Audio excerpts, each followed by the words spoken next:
Hello बच्चों, class 10th mathematics का chapter 9 application of trigonometry आज के इस वीडियो में हम शुरू करने वाले हैं। चैप्टर का जो नाम है एप्लीकेशन ऑफ ट्रिग्नोमेट्री, बच्चे इसे हाइट एंड डिस्टेंस के नाम से भी जानते हैं। एक छोटा चैप्टर है, इजी चैप्टर है, कुछ बेसिक्स ट्रिग्नोमेट्री के यहाँ पर यूज होने वाले हैं। चैप्टर 8 में जो आपने पढ़ा था ना कि ट्रिग्नोमेट्री होती है, रेशियोज होते हैं, टेबल होती है, कुछ फॉर्मूलेज होते हैं, तो ये जो ट्रिग्नोमेट्री आपने पढ़ी उसकी एप्लीकेशंस कहाँ हैं, रियल लाइफ में उसका कहाँ यूज हो रहा है। तो बच्चे वो चीज, उसके कुछ एप्लीकेशन हम आज इस चैप्टर में पढ़ने वाले हैं। बच्चों देखिए, वीडियो शुरू करेंगे, क्लास को आगे लेके जाएंगे, लेकिन पहले एक जरूरी बात मैं आप लोग को बताऊं। मेरे पिछले वीडियोस की अगर मैं बात करूं तो कमेंट सेक्शन में बहुत सारे बच्चों ने बोला था कि सर आप हमें ना दोस्तों मत बोला करो, आप हमें बच्चों बोला करो या फिर स्टूडेंट्स बोला करो। तो देखिए दोस्तों तो मैं इसलिए बोलता हूं क्योंकि मेरे जो वीडियोस होते हैं वो हर एज ग्रुप के बच्चे देखते हैं, मतलब छोटे बच्चे भी देख रहे हैं, उनके पेरेंट्स भी देखते हैं, कई बार कुछ टीचर्स भी हैं जो मेरे वीडियोस को देखा करते हैं। तो ये रीज़न है कि इस बच्चों को तो फिर बोलना मेरे को सही लगता नहीं है, लेकिन हाँ वीडियोस के बीच बीच में फ्लो में कई बार बहुत सारी चीज़ें ऐसे निकल जाती हैं, कई बार स्टूडेंट्स निकल जाता है, कई बार बच्चों निकल जाता है, कई बार दोस्तों निकल जाता है। तो देखो यार, उस चीज़ को आप इग्नोर कर सकते हैं। मेरे ख्याल से मैं दोस्तों बोलूँ, स्टूडेंट्स बोलूँ या बच्चों बोलूँ, आई थिंक इस चीज़ से आप लोगों को फ़र्क नहीं पड़ना चाहिए, है ना। मैं क्या टी शर्ट पहन के पढ़ा रहा हूँ उससे भी शायद फ़र्क नहीं पड़ना चाहिए। अल्टीमेटली जिस बात से फ़र्क पड़ना चाहिए कि जो कंटेंट आपको मिल रहा है, क्या वो कंटेंट आप लोगों को समझ में आ रहा है या नहीं आ रहा है, वो आपके लिए फ़ायदेमंद है या नहीं है। तो ठीक है बच्चों, आज की इस वीडियो को हम शुरू करेंगे। चैप्टर एप्लीकेशन ऑफ ट्रिग्नोमेट्री हम शुरू करने वाले हैं। देखिए, बात करते हैं चिंटू की। ये हमारा चिंटू है, ठीक है जी। और ये चिंटू जो है भैया, ये उड़ा रहा है पतंग। चिंटू उड़ा रहा है क्या? पतंग, काइट, है ना। ठीक है भाई, ये हमारी पतंग भी यहाँ पर हो गई है। अब देखिए, चिंटू जो है इस पतंग की ऊंचाई जानना चाह रहा है। ऊंचाई मतलब ये जानना चाह रहा है कि जमीन से वो जो पतंग है कितनी ऊंचाई पर उड़ रही है। जमीन से, ग्राउंड से, यहां से बात कर रहा हूं, यहां से वो जो पतंग है उसकी ऊंचाई कितनी है, इस चीज को हम जानना चाहते हैं। अब जैसे मैंने यहाँ पे पतंग का उदाहरण दिया है, कई बार क्या होता है कुछ टीचर पतंग का एग्जाम्पल ना देकर भाई वो एग्जाम्पल देते हैं कि भैया हमारे सामने एक पहाड़ है, पहाड़ की ऊंचाई कितनी है। कई बार ऐसा भी होता है भैया। कई बार क्या होता है कि भैया मजनू हमारा यहाँ पर है और लैला हमारे यहाँ बिल्डिंग के इधर है भैया, टॉप में, ठीक है जी। और मजनू भैया घूरे जा रहा है, उसको मतलब ऊपर जाने का थोड़ा रास्ता ढूंढ रहा है। तो देखो होगा क्या, हम जहां पर भी खड़े हैं या तो हम ऊपर की तरफ देख रहे होंगे, और कई बार क्या होता है कि भैया अगर यहाँ पर हमारी लैला है, ठीक है, लैला नीचे दिख रही है। कई बार ऐसा भी आप लोगों को देखने को मिलता है, यानी कि कई बार हम ऊपर देख रहे हैं और कई बार हम नीचे भी देख रहे होंगे। तो देखो होगा क्या, हम ऊंचाई जानना चाहते हैं, कई बार हम हाइट फाइंड करना चाहेंगे, और कई बार हम उस या क्या बोलते हैं, कई बार हम क्या बोलते हैं, उस पहाड़ की खुद से दूरी फाइंड करना चाहेंगे, हम उस बिल्डिंग की खुद से डिस्टेंस फाइंड करना चाहेंगे। कई बार आपसे ये भी बोल देता है कि जो भैया पतंग आप उड़ा रहे थे, तो जो सद्दी, जो मांझा यहां से लेके वहां तक पहुंच चुका है, उस मांझे की लेंथ कितनी है। इस तरह की चीजें भी आपसे फाइंड करने के लिए बोला जा सकता है बच्चों। तो देखो इन सभी सिनेरियो में देखो होगा क्या, हमेशा एक राइट ट्राइंगल आया करेगा, हमेशा एक राइट ट्राइंगल आया करेगा मेरे बच्चों, मेरे दोस्तों और स्टूडेंट्स, हमेशा एक राइट ट्रायंगल आया करेगा। तो देखो राइट ट्रायंगल होना जरूरी है भाई। ये ट्रिग्नोमेट्री की भैया हमारी एक जो कंडीशन हम लोगों ने चैप्टर 8 में पढ़ी थी कि भैया राइट ट्रायंगल अगर है तो वहाँ पे परपेंडिकुलर बेस और हाइपोटेन्यूज का कॉन्सेप्ट आ जाता है, और फिर वहाँ पर रेशियोज का भी कॉन्सेप्ट आ जाता है। तो इन सभी सिनेरियोज में मेरे दोस्तों यहाँ पर राइट ट्रायंगल बना करता है। तो दोस्तों ऐसा है, मैंने बात करी थी कि भैया पतंग का एग्जाम्पल भी ले सकते हैं आप, लैला मजनू वाला एग्जाम्पल भी ले सकते हैं, ठीक है ना। तो ऐसे समझ लेते हैं कि भैया ये हमारी कोई बिल्डिंग है, ठीक है। देखो क्वेश्चंस कैसे होंगे वो तो मैंने आपको बताया, ठीक है। अब इसमें कुछ बातें आप लोगों को, कुछ टर्म्स आपको समझ में आने जरूरी है बच्चे। तो क्या है देखिएगा एक बार, मान लीजिए कि भैया यहां पर हमारी है लैला, ठीक है जी, और मजनू की आंखें भैया उसको ही देख रही हैं, ठीक है जी।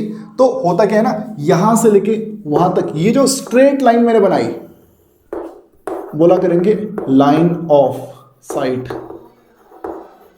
क्या बोला करेंगे? लाइन ऑफ साइट, ठीक है जी। दृष्टि रेखा, दृष्टि रेखा के नाम से इसको जाना जाता है, ठीक है। साथ साथ अब अगर मैं बोलूं कि इसकी आंखों से ही एक सीधी रेखा अगर खींच दी जाए, सीधी रेखा, ठीक है जी, स्ट्रेट लाइन, ओके, तो देखो होगा कि यहां से लेके वहां तक स्ट्रेट लाइन बच्चों आप लोगों ने ड्रॉ कर देनी है, ठीक है। तो ये जो लाइन है this is horizontal line, horizontal, क्षैतिज, हॉरिजॉन्टल आप इसको बोला करेंगे, हॉरिजॉन्टल, क्षैतिज, ओके। अच्छा, ये जो एंगल है, ये एंगल भी तो कुछ ना कुछ होगा ना, ठीक है। तो देखिए इस एंगल को बोला करते हैं एंगल ऑफ एलिवेशन, इसे बोला करते हैं एंगल ऑफ एलिवेशन। जो हमारे हिंदी मीडियम के स्टूडेंट हैं वो लिख लेना, एंगल ऑफ एलिवेशन का मतलब होता है उन्नयन कोण, उन्नयन कोण, इसे बोला करते हैं उन्नयन कोण। तो एंगल ऑफ एलिवेशन, उन्नयन कोण। एंगल ऑफ एलिवेशन कब बनेगा? Horizontal line, straight line, okay, parallel कह सकते हैं, ग्राउंड के पैरेलल, ओके। इस आंखों से जब हम उस ऑब्जेक्ट को देख रहे हैं तो इस आंखों से, इस पॉइंट से लेकर उस पॉइंट तक ज्वाइन करने पर ये जो लाइन बन रही है this is line of site, दृष्टि रेखा, दृष्टि रेखा ये भी हो गया। और हॉरिजॉन्टल और लाइन ऑफ साइट के बीच में जो बनने वाला angle that is angle of elevation. ये कुछ भी हो सकता है भाई, थीटा, अल्फा, बीटा, गामा, कुछ भी हो सकता है, ठीक है। तो देखिए ये सिचुएशन है एंगल ऑफ एलिवेशन की। जब भी बोले एंगल ऑफ एलिवेशन, याद रखिएगा एंगल ऑफ एलिवेशन में आप ऊपर की तरफ देखते हैं, ठीक है जी। मैं यहां खड़ा हूं तो हो सकता है मैं किसी पतंग को देख रहा हूं, या फिर हो सकता है कि भैया मैं किसी बिल्डिंग के टॉप को देख रहा हूं, ऐसा हो सकता है। तो अगर मैं ऊपर देख रहा हूं तो ऊपर देखते समय भैया हॉरिजॉन्टल के साथ जो भी एंगल बनेगा वो एंगल होता है एंगल ऑफ एलिवेशन, बोला करते हैं एंगल ऑफ एलिवेशन, ओके। अच्छा सर, अब एक बात बताइए, वो जो हमारी लैला है, मजनू तो भैया नीचे है ना, लैला ऊपर है, ठीक है। तो लैला भी तो भैया आई कांटेक्ट बना रही है ना, वो भी तो वहां से नीचे की तरफ देख रही है, ठीक है। तो होगा क्या, जैसे एक हॉरिजॉन्टल मैंने बेटा ऐसे बनाया, हॉरिजॉन्टल तो कितने भी हो सकते हैं भैया, ये हॉरिजॉन्टल है, ठीक है, ये भी हॉरिजॉन्टल, हॉरिजॉन्टल स्ट्रेट लाइन है, पैरेलल होनी चाहिए एक्स एक्सिस के, पैरेलल एक्स एक्सिस के कह सकते हैं, या फिर ग्राउंड के पैरेलल होनी चाहिए, ओके, ठीक है सर, ठीक है। तो भैया एक हॉरिजॉन्टल लाइन हमारी यहां से भी बन सकती है, ये एक दूसरी हॉरिजॉन्टल लाइन हो गई, ये हमारी दूसरी हॉरिजॉन्टल लाइन हो चुकी है। अब देखिए एक हॉरिजॉन्टल लाइन ऊपर हो रही और जो लाइन ऑफ साइट है ये नीचे। तो ये जो एंगल बना मेरे दोस्तों, ये जो एंगल बना इसे बोला जाता है angle of depression, angle of depression. देखो डिप्रेशन भैया बिल्डिंग चढ़ के ऊपर जाना है, ठीक है, डिप्रेशन तो इसको आना है, ठीक है ना। तो देखिए ऐसा है ना, वहां से डिप्रेशन आ रहा है, ओके। तो ये हमारे लिए क्या है, angle of depression, angle of depression. तो देखिए ये है एंगल ऑफ एलिवेशन, वो है एंगल ऑफ डिप्रेशन। अगर ये थीटा है तो भैया वो भी थीटा ही होगा।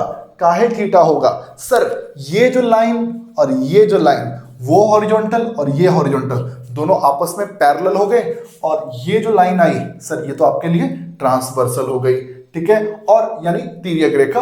तो इस सिचुएशन में ये जो एंगल बने, ये वाला एंगल और वो वाला एंगल, ये दोनों ही आपस में ऑल्टरनेट इंटीरियर एंगल हो गए, एकांतर कोण। और इस वजह से भैया वो जो एंगल है वो इस एंगल के इक्वल आ गया। तो सर क्वेश्चंस में पता कैसे चलेगा कि कौन सा एंगल ऑफ एलिवेशन है और कौन सा एंगल ऑफ डिप्रेशन है? तो देखिए इस बात को याद रखिएगा, जब भी मैं ऊपर देख रहा हूं, ऊपर की तरफ देख रहे हैं भैया, सर हम यहां पर हैं, ऊपर देख रहे हैं, ठीक है जी।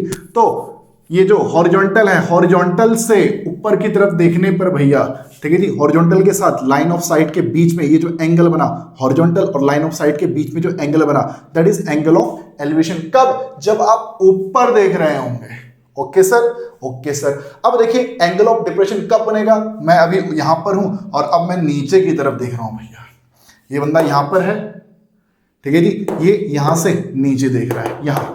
तो इस सिचुएशन में ये जो एंगल होगा वो एंगल ऑफ डिप्रेशन होगा, ठीक है जी। उसकी बात करूं तो भैया लैला इसको देख रही है, लैला जो हमारी है वो इसको देख रही है, ठीक है जी, हमारी मतलब इसकी लैला है ना, इसकी जो लैला है वो इसको देख रही है। तो यहां पर हॉरिजॉन्टल के साथ जो एंगल बना angle of depression. Angle of elevation में ऊपर देखा करते हैं, एंगल ऑफ डिप्रेशन में नीचे की तरफ देखा करते हैं, ओके। मैं कहता हूं कि ये पॉइंट,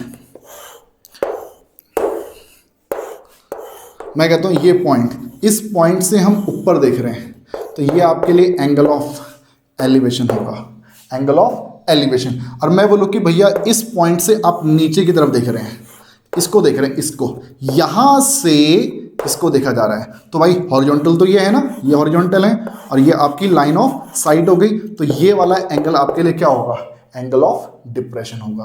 बात समझ में आ रही मेरे दोस्तों? थोड़ा सा और क्लियर करते हैं, एक बार दोबारा से एक्सप्लेन करना चाहूंगा, थोड़ा गड़बड़ लग रहा है मेरे को।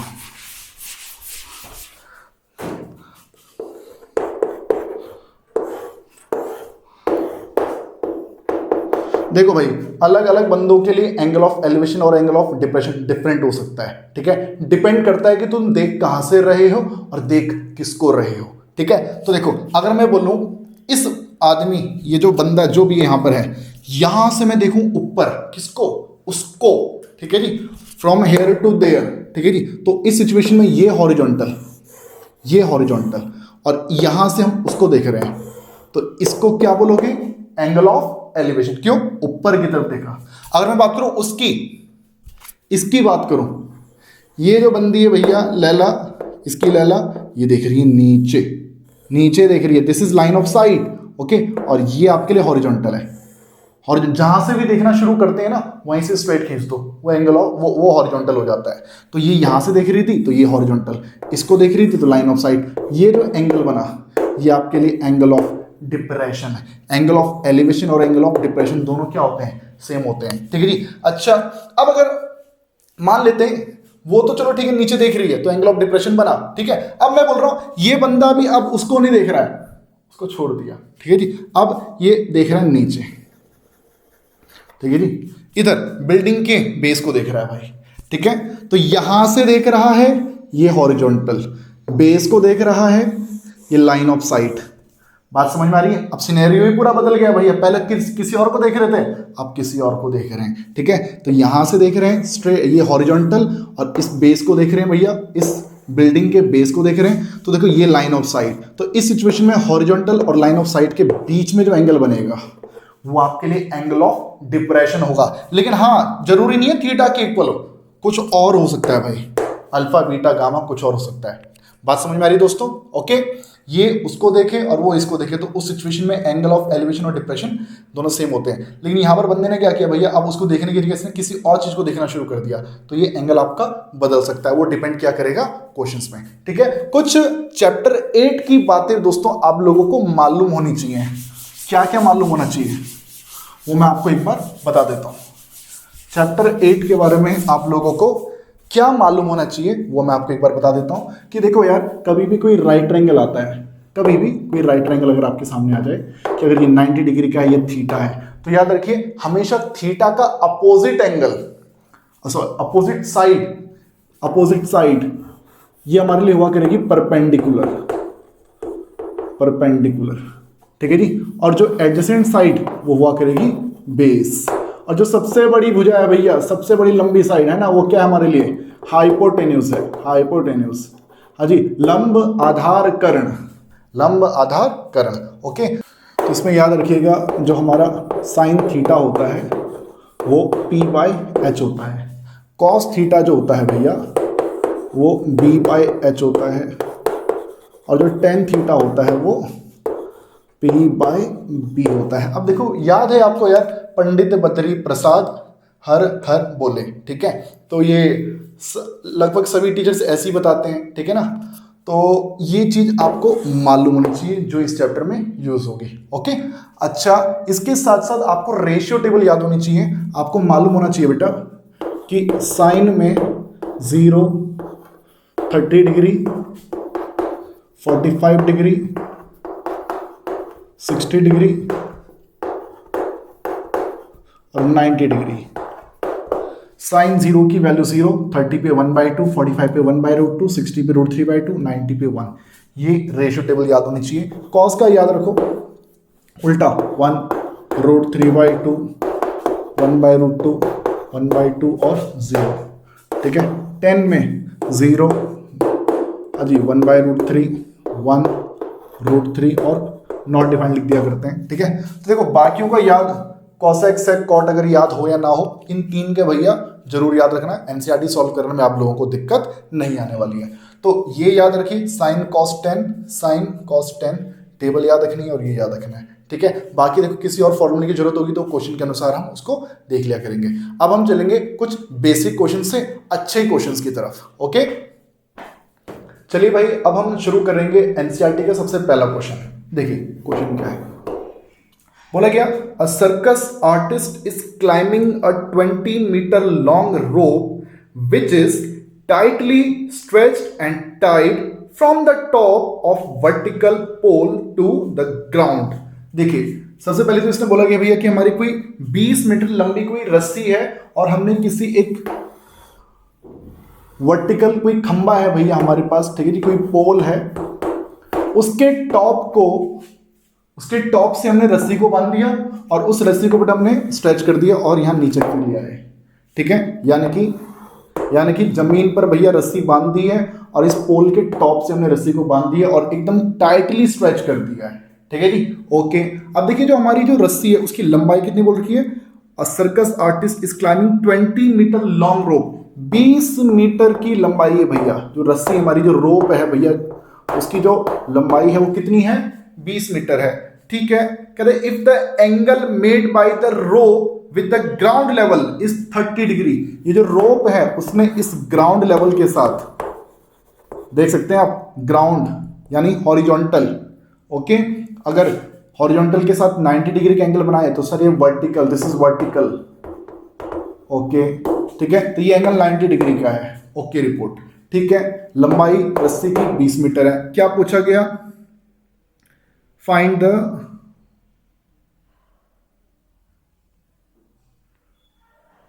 The height of the pole, find the height of the pole. अब बताइए ये जो पोल है इसकी लंबाई कितनी है। तो देखिए दोस्तों ऐसा है ना, इस पॉइंट से अगर मैं ऊपर देखूं तो ठीक है, हॉरिजॉन्टल के साथ एंगल जो बन रहा है वो हमें बता रखा था क्वेश्चन में 30 डिग्री, 30 डिग्री का एंगल हमको यहां पर बताया गया है और बोल दिया गया कि भैया रस्सी की लंबाई कितनी है, 20 मीटर है और अब हमें इस पोल की लंबाई को फाइंड करना है दोस्तों। तो देखिए ऐसा है ना, इस एंगल के अकॉर्डिंग आपको मालूम है ये परपेंडिकुलर है और इस एंगल के अकॉर्डिंग आपको मालूम है ये बेस है और इस एंगल क्या मतलब, ये तो 90 डिग्री की जो अपोजिट साइड है वो तो मालूम ही है भैया, वो क्या होती है, वो हाइपोटेन्यूज होती है। अब देखो हाइपोटेन्यूज मालूम है, सोचिएगा ध्यान से, हाइपोटेन्यूज मालूम है, राइट, और फाइंड करना क्या चाहते हैं, पोल की लंबाई फाइंड करना चाहते हैं। देखो सबसे पहला क्वेश्चन है, समय लेके समझा रहा हूं, टाइम ले रहा हूं, ठीक है। आगे की क्वेश्चन इतने जल्दी इतना टाइम नहीं लिया करेंगे। तो देखिए रोप की लंबाई आपको मालूम है और पोल की लंबाई फाइंड करनी है, हाइपोटेन्यूज मालूम है और परपेंडिकुलर फाइंड करना है। तो H और P से रिलेटेड कौन सा हमारा ट्रिग्नोमेट्रिक रेशियो होता है बेटा, H और P के अकॉर्डिंग, ठीक है जी। तो आपके माइंड में आ जाएगा साइन थीटा, साइन क्या होता है, परपेंडिकुलर के अपॉन में हाइपोटेन्यूज। तो आप क्या करेंगे, इसको नाम दे दो कुछ यार, A B C लिख सकते हैं, इन ट्राइंगल ABC मैं साइन थीटा यूज करूंगा, मैं यूज करूंगा साइन, यहां पर एंगल क्या लिखा हुआ है 30 डिग्री, तो मैं लिखूंगा कितना 30 डिग्री। रूल क्या होता है, परपेंडिकुलर अपॉन हाइपोटेन्यूज। तो P/H मत लिखो, P है क्या, P परपेंडिकुलर है AB, हाइपोटेन्यूज क्या है, hypotenuse AC, hypotenuse AC, okay. Sine 30 की वैल्यू 1/2 और AB गाइस, AB हमारे पास मालूम ही नहीं, वो तो फाइंड करना है। और AC की वैल्यू है आपके पास, AC की वैल्यू है कितनी 20, राइट। अब देखिए 20 को इस साइड ले आओ, 20/2 इक्वल टू AB और यहां से AB की वैल्यू आ जाएगी 10, वो मीटर में था, ये भी अपन का मीटर में आएगा। यानी कि आपको हाइपोटेन्यूज मालूम था, रस्सी की लंबाई मालूम थी, ऊंचाई आपने फाइंड कर ली है, राइट। तो देखिए यही क्वेश्चन, देखो ऐसे क्वेश्चन और भी बन सकते हैं कि आप यहाँ से पतंग उड़ा रहे हो, पतंग आसमान में उड़ रही है भैया, ठीक है जी, और जो सद्दी है, जो मांझा है, ठीक है जी, वो हॉरिजॉन्टल के साथ कुछ एंगल बना रहा होगा 30, 45, 60, कुछ भी ऐसा एंगल हो सकता है, ठीक है जी। और आपको ये भी बोल देगा कि मांझा जो है हमारा 2 किलोमीटर आगे तक पहुंच चुका है, 3 किलोमीटर आगे तक पहुंच चुका है, फिर 500 मीटर पहुंच चुका है, बताओ वो पतंग कितनी ऊंचाई पे उड़ रही होगी। तो ये आपको इसी तरह से करना होगा मेरे दोस्तों, ठीक है। एक क्वेश्चन किया, हम चलते हैं नेक्स्ट क्वेश्चन पे।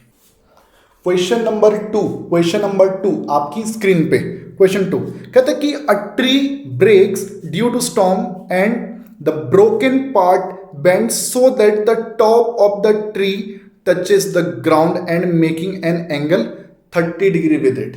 देखिए भैया ऐसा हुआ ना, ये हमारा पेड़ है भैया, ठीक है सर, ये हमारा हो गया पेड़।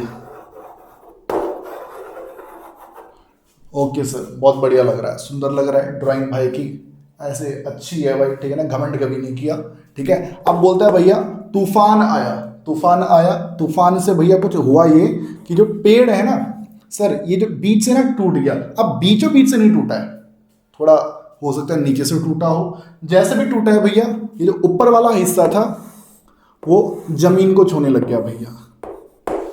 मान के चल रहा हूं, ये बात समझ में आई होगी।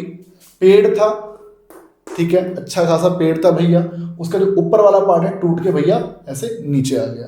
पेड़ था, ऊपर वाला पार्ट टूट के नीचे आ गया, ठीक है सर। तो देखो इसने क्या किया होगा, जमीन को छुआ होगा ना, जमीन को छुआ होगा। तो देखिए यहां से पेड़ टूटा है इधर से, तो इस पॉइंट को बोल लेते हैं ए, यहाँ बी, ये सी, ऊपर जो भी था भैया मान लेते ये पॉइंट हमारे लिए है डी है, ठीक है। अभी सब पेड़ पौधे सब ये पत्तियां जो इसकी हैं सब यहाँ पर आ गई हैं, ओके। तो देखिए इसने एक बात बोली है कि जो जमीन के साथ जो एंगल बन रहा है, क्या बोला गया, एंगल कितने का बन रहा है भाई, एंगल बन रहा है 30 डिग्री का, 30 डिग्री का एंगल बन रहा है भाई, 30 डिग्री का, ओके सर। क्या कहते हैं फिर, the distance between the foot of the tree to the point where the top touches the ground. Top जो कि ग्राउंड को टच कर रहा है, ये टॉप है, दिस इज द टॉप, ठीक है जी, और ये हो गया फुट, ठीक है जी, जो हमारा पेड़ है उसके पांव, ठीक है जी, उसके पदों की बात की जा रही है बेटा। तो पांव ये रहे भैया, पेड़ के फुट ये रहे, और जो पेड़ का जो टॉप था जो कि जमीन को छू रहा है, अब जमीन को छू रहा है भैया, ठीक है। तो यहां से लेके यहां तक की जो दूरी है, जो डिस्टेंस है, कितनी देर की है भाई, वो डिस्टेंस दे रखी है 8 मीटर। ये डिस्टेंस भाई हमारे लिए कितनी है, ये 8 मीटर है, ठीक है दोस्तों। अब क्या फाइंड करने के लिए कहता है कि find the height of the tree. अब मुझे पेड़ की ऊंचाई ज्ञात करनी है, मुझे पूरी ऊंचाई ज्ञात करनी है। तो जरा एक बार ध्यान से समझ लेना दोस्तों, एक पॉइंट दे रहा और ये हमारा पेड़ ही हो गया,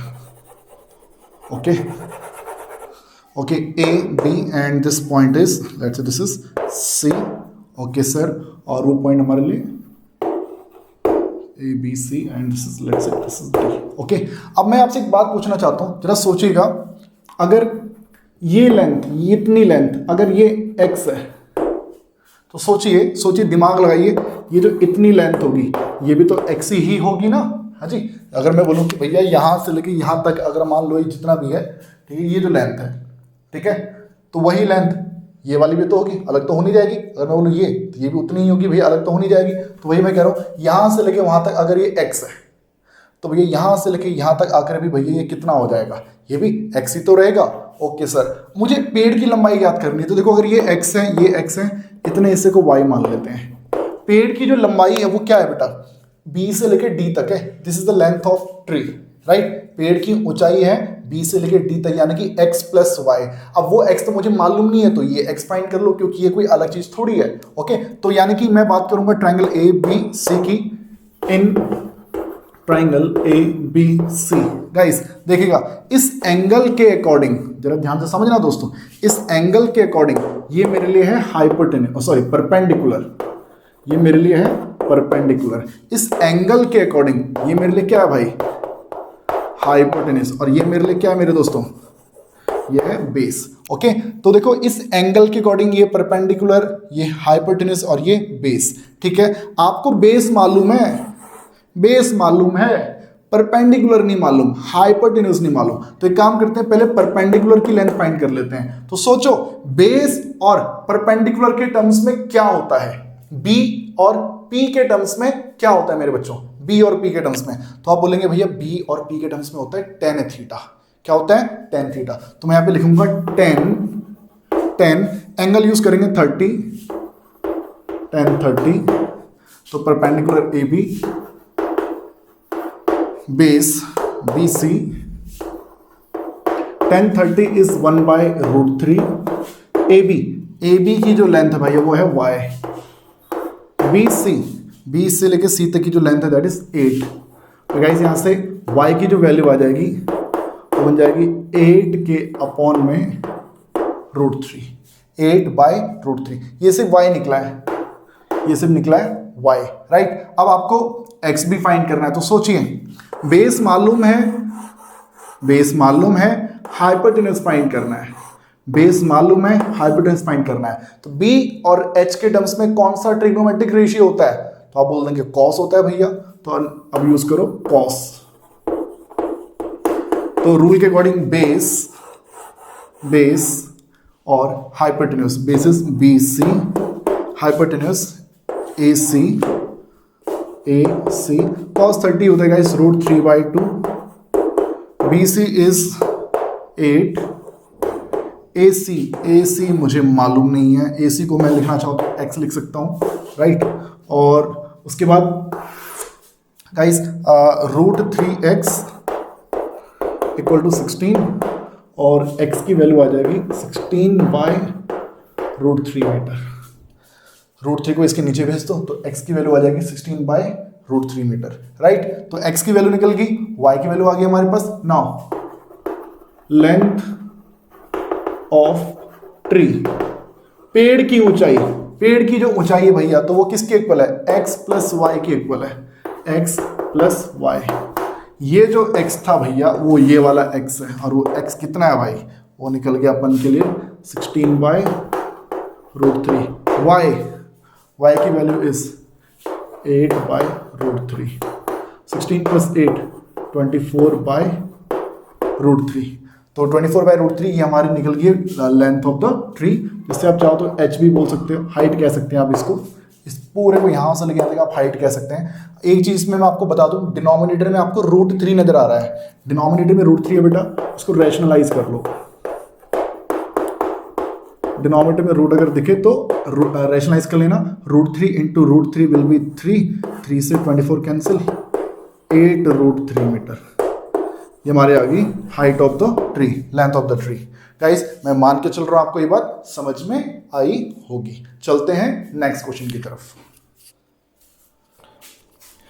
ओके बच्चों, अब हम चलेंगे आपके एनसीईआरटी के क्वेश्चन नंबर 4 की तरफ। क्वेश्चन नंबर 3 एक इजी क्वेश्चन है जिसे आप खुद से कर सकते हैं। मैं आपके साथ डिस्कस करने वाला हूं question number 4, NCERT chapter 9 question number 4। Guys question number 4 में क्या बोलता है? The angle of elevation of the, देखो एंगल ऑफ एलिवेशन शब्द यूज हुआ है तो फिर से याद करो, जब बोले एंगल ऑफ एलिवेशन तो आप देख रहे हैं ऊपर, ठीक है। जब बोले एंगल ऑफ डिप्रेशन तो डिप्रेशन भैया कहाँ? नीचे जाएगा, ठीक है जी। डिप्रेशन कहाँ लेके जाएगा भैया? नीचे। तो जब आप नीचे देख रहे हैं भैया तो वो क्या हमारे लिए? Angle of depression. ध्यान रखिएगा इस बात को। कहता है कि the angle of elevation of the top of a tower from the point on the ground. देखो इतनी बात अगर मैं सुनता हूं, द एंगल ऑफ एलिवेशन, इसको देखकर मैं समझ गया कि मैं देख रहा हूं ऊपर, ठीक है। इजी क्वेश्चन है, समय लेके बता रहा हूं, जरा समझिएगा। Angle of elevation of the top of a tower from a point on the ground. Sir मैं एक चीज समझ चुका हूं कि भैया यहां पर एक तो है टावर, ठीक है भैया, कोई टावर है हमारे पास, top of the tower, angle of elevation of the top of the tower from a point on the ground. Ground पे कहीं पर कोई पॉइंट है, यहां से उस टावर के टॉप को देख रहे हैं, okay. Angle of elevation from where? From the point on the ground. पढ़ते हैं इस क्वेश्चन को आगे। कहता है कि the angle of elevation of the top of a tower from a point on the ground which is 30 metre away from the foot of the tower is 30 degree. भैया बोला गया कि ये जो पॉइंट है वो टावर के फुट से कितनी दूरी पर है? Which is at a distance of 30 metre which is 30 metre away from the foot of the tower, और जो एंगल ऑफ एलिवेशन है दैट इज 30 डिग्री। तो बच्चों ये क्वेश्चन है, अब जरा देखिएगा क्या निकालने के लिए बोला गया है। कहता है कि find the height of the tower. अब इस टावर की ऊंचाई ज्ञात करनी है, तो एक काम करते हैं, ये ए, ये बी, ये हमारे लिए हो जाएगा बी और ये हो गया सी। तो बताओ ये क्वेश्चन आसान है कि नहीं है। यहाँ पर देखिए इस 30 डिग्री के अकॉर्डिंग बेटा ये तो मेरे लिए परपेंडिकुलर, ओके, और ये है मेरे लिए बेस।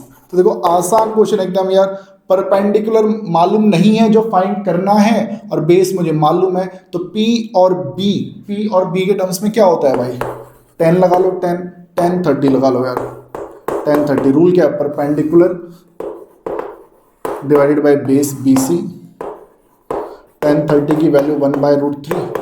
AB हमें मालूम नहीं है भाई, BC मालूम है 30, तो AB की जो वैल्यू आ जाएगी 30 बाय में √3 आ जाएगा। ठीक है, आप चाहो तो इसको रैशनलाइज कर लेते हो।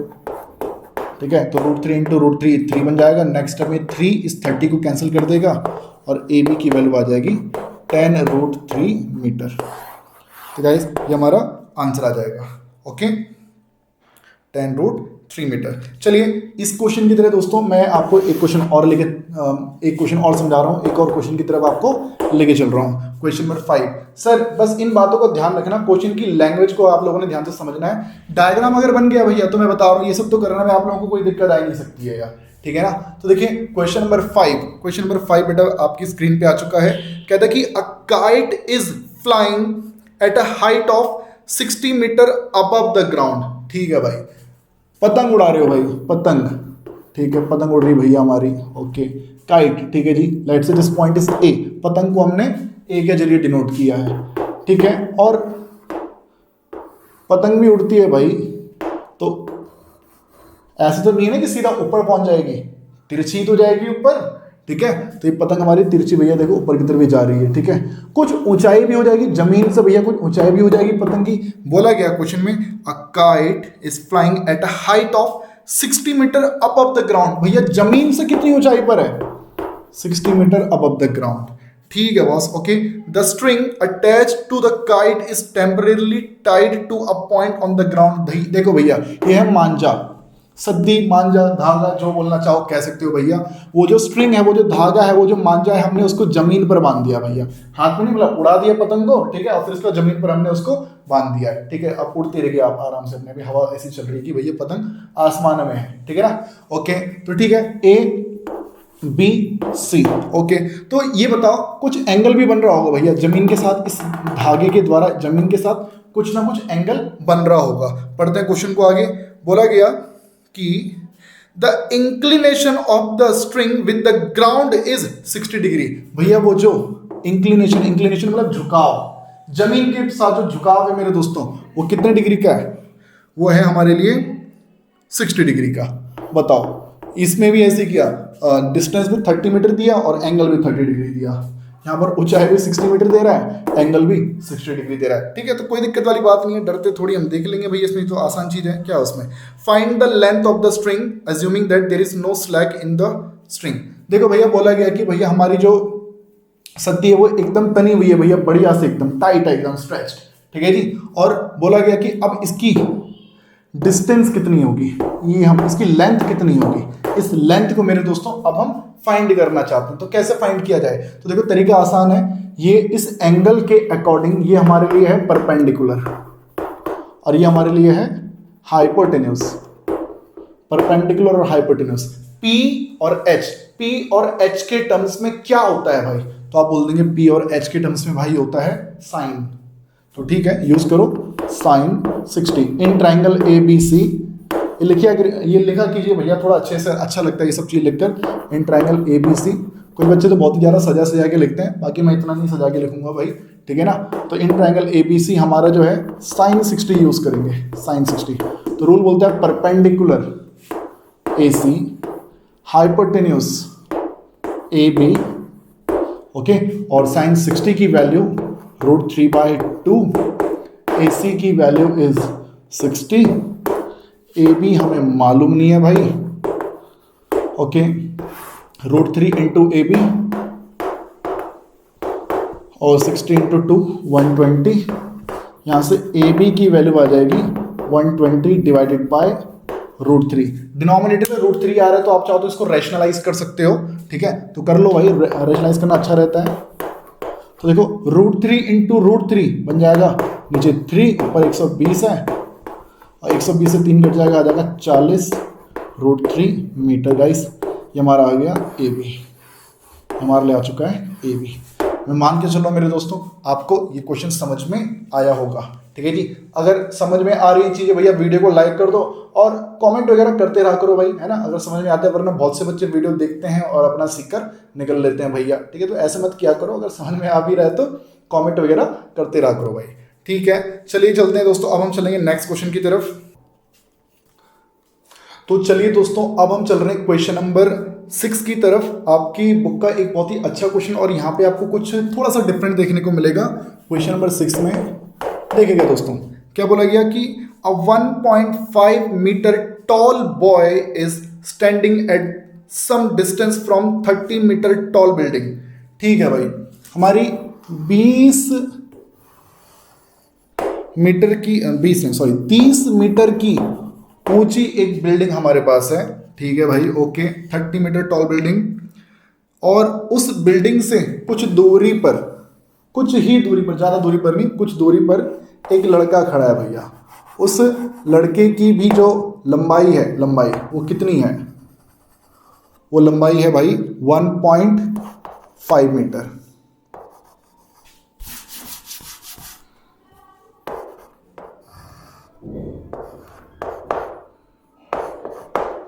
इसकी जो लंबाई है वो है 1.5 मीटर, ठीक है, ओके। कहता है कि the angle of elevation from his eyes to the top of the building increases from 30 degree to 60 degree as he walks towards the building. दोबारा सुनिएगा, कहता है कि the angle of elevation from his eyes to the top of the building increases from 30 degree to 60 degree as he walks towards the building. Now find the distance he walked towards the building. देखिए दोस्तों, ये जो बच्चा है ये अभी इधर खड़ा है, तो इसकी ये जो आंखें हैं, इन आंखों से भैया इस बिल्डिंग के टॉप को देखा जा रहा है, बिल्डिंग के टॉप को देखा जा रहा है, यानी कि from his eyes to the top of the building, ठीक है। तो देखिए हॉरिजॉन्टल अब यहां से बनेगा, जहां से भी देखना शुरू किया जाएगा ना, हॉरिजॉन्टल वहीं से तो स्ट्रेट हो जाएगा, ठीक है, यहां से देखना शुरू किया, ठीक है, तो ये आपके लिए हॉरिजॉन्टल है और ये line of site, right, okay sir, ठीक है।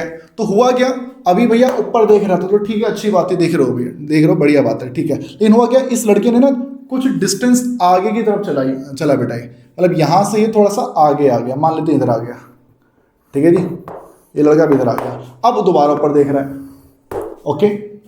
कहने का मतलब क्या है कि भैया यहाँ से वहाँ देख रहे हो, ठीक है, आगे जाओगे तो भैया मुंडी आपकी थोड़ी सी और ऊपर को उठ जाएगी ना, फिर जब आप उसके पास जाओगे, ठीक है। तो यही हुआ है भैया, पहले जब हम यहाँ से उस टॉप को देख रहे थे तो भैया जो एंगल जो था वो तब बन रहा था, तब वो एंगल हमारा बन रहा था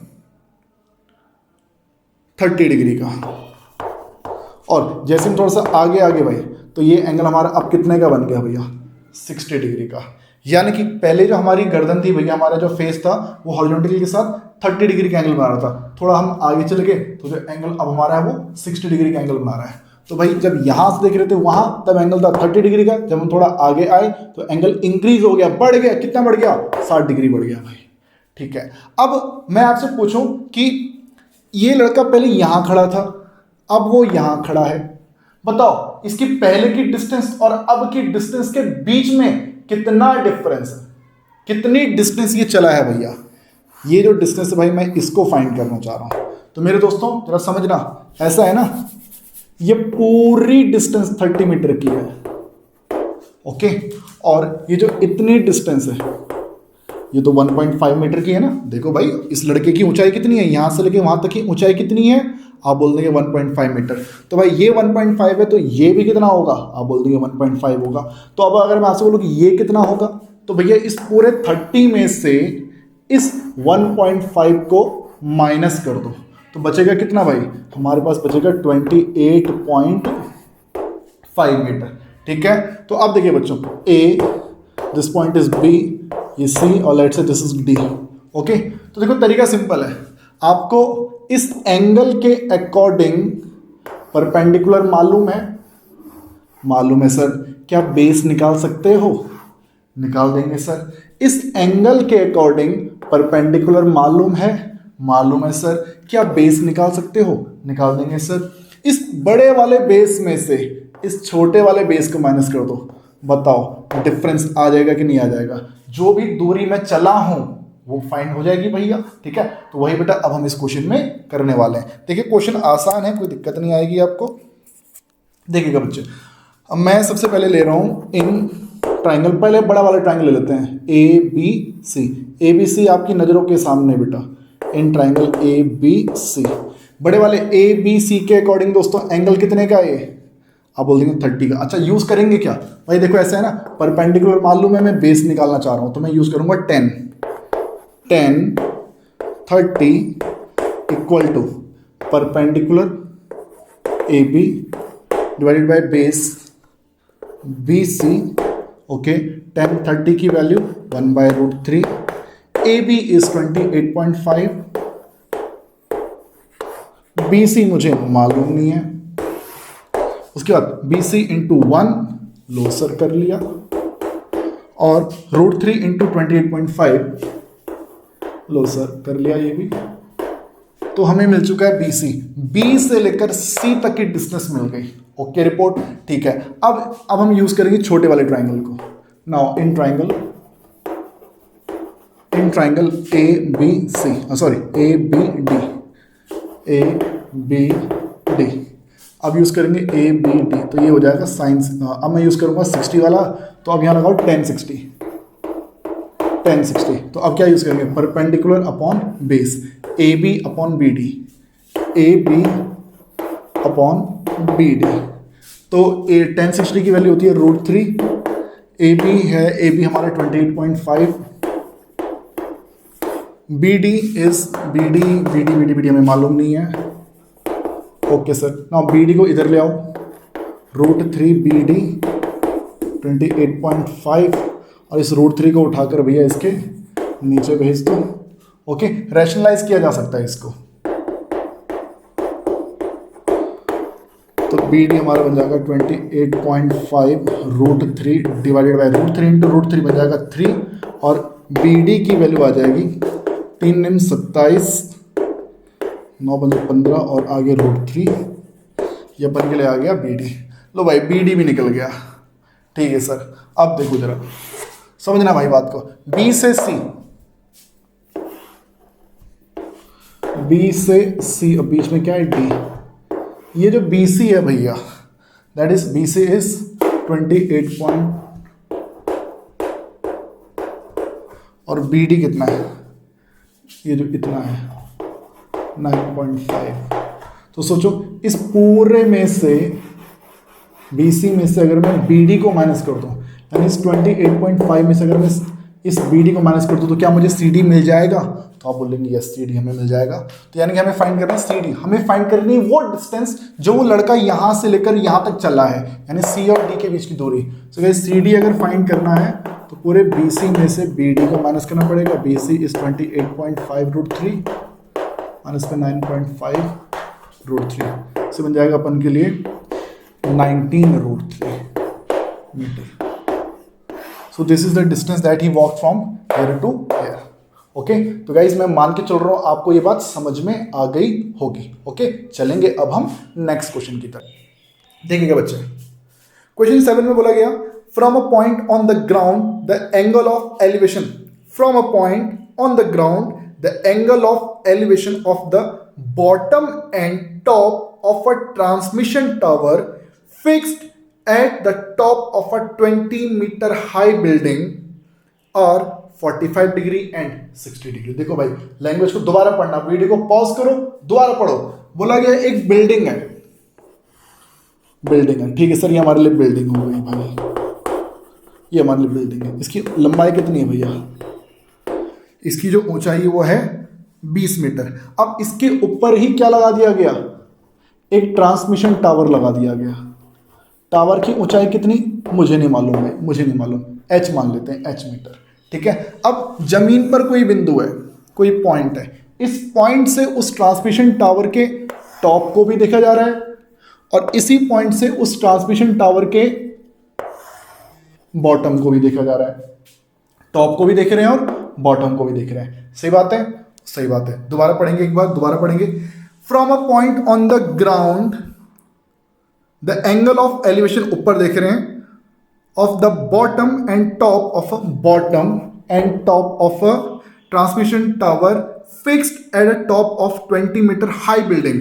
20 मीटर ऊंची बिल्डिंग है, उस बिल्डिंग के टॉप पर ट्रांसमिशन टावर है और एंगल ऑफ एलिवेशन जो है, एक एंगल है भैया 45 डिग्री का और जो दूसरा एंगल है भाई वो है कितना हमारा, वो है 60 डिग्री का।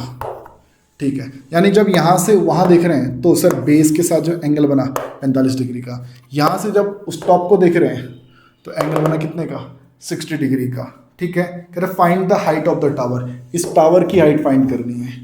तो देखिए ये सिंपल क्वेश्चन है। देखो मैं आपको बता दूं, यहाँ पर ना आपको दो ट्राइंगल देखने को मिल रहे हैं यार। एक ट्राइंगल ये है, ओके, और दूसरा ट्राइंगल ये है। दोनों ट्राइंगल में भाई एक चीज कॉमन है, वो है बेस, वो है बेस। इसको मान लेते हैं x।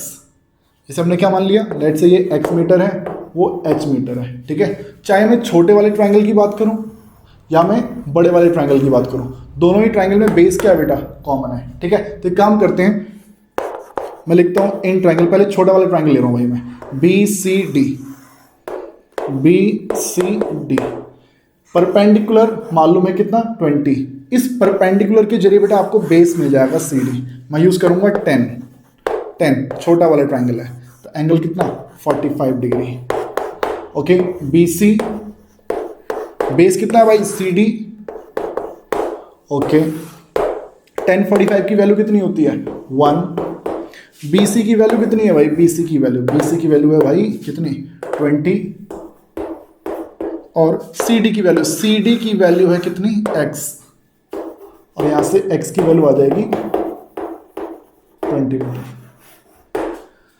x की वैल्यू मिल गई। ठीक है, मैंने छोटा वाला ट्राइंगल यूज किया। छोटा वाला ट्राइंगल मैं देखो साइड में बना देता हूँ। जो छोटा वाला ट्राइंगल था BCD, तो उसमें ये जो एंगल था वो 45 का था, ये 20 था, ये x था। तो 10 45 यूज करके बेटा मैंने इस x को फाइंड कर लिया, कितना निकल गया, 20। सही बात है। अब देखो, अब बड़ा वाला ट्राइंगल ले लो, बड़ा वाला ट्राइंगल। AC हमारे लिए परपेंडिकुलर और BC ये जो CD वो हमारे लिए x, जो कि x आप निकाल भी चुके हैं, है ना, जो कि कॉमन था छोटे वाले में भी और बड़े वाले में भी। ओके, तो इन ट्राइंगल, बड़ा वाला ट्राइंगल ACD मैं यूज करूंगा 1060 की वैल्यू गाइस, 1060 की वैल्यू AC अपॉन में हाइपोटेनस अपॉन में base CD perpendicular upon base. 1060 की वैल्यू होती है √3। AC मुझे नहीं मालूम भाई, नहीं मालूम। CD इज x,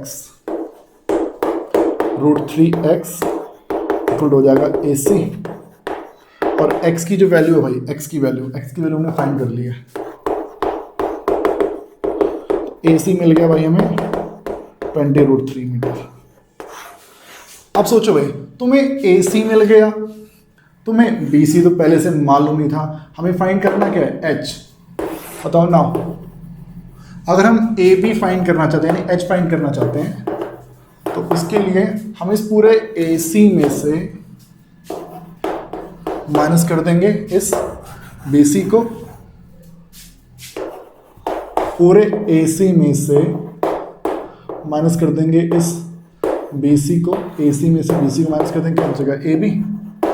AC की वैल्यू इज 20√3, BC की वैल्यू इज गाइस, BC की वैल्यू इज 20। तो 20 आ जाएगा कॉमन, हमारे पास बचेगा √3 - 1। ये हमारे लिए हो गया आंसर। मैं मान के चलो बच्चों आपको ये बात समझ में आ गई होगी। तो चलिए बच्चों अब हम चल रहे हैं क्वेश्चन नंबर 8 की तरफ। आपकी NCERT class 10th maths chapter 9 की बात कर रहे हैं बेटा, हम क्वेश्चन नंबर 8 की बात कर रहे हैं। ठीक है, देखिए क्वेश्चन आपकी स्क्रीन पे आ चुका होगा। बोला गया a statue 1.6 metre tall stands on the top of a pedestal. ठीक है, देखिए बच्चों अगर मैं बोलूँ कि ये हमारे लिए पेडिस्टल है, ठीक है जी, ये पेडिस्टल है और उसके ऊपर बेटा कोई स्टैचू, कोई मूर्ति रखी हुई है।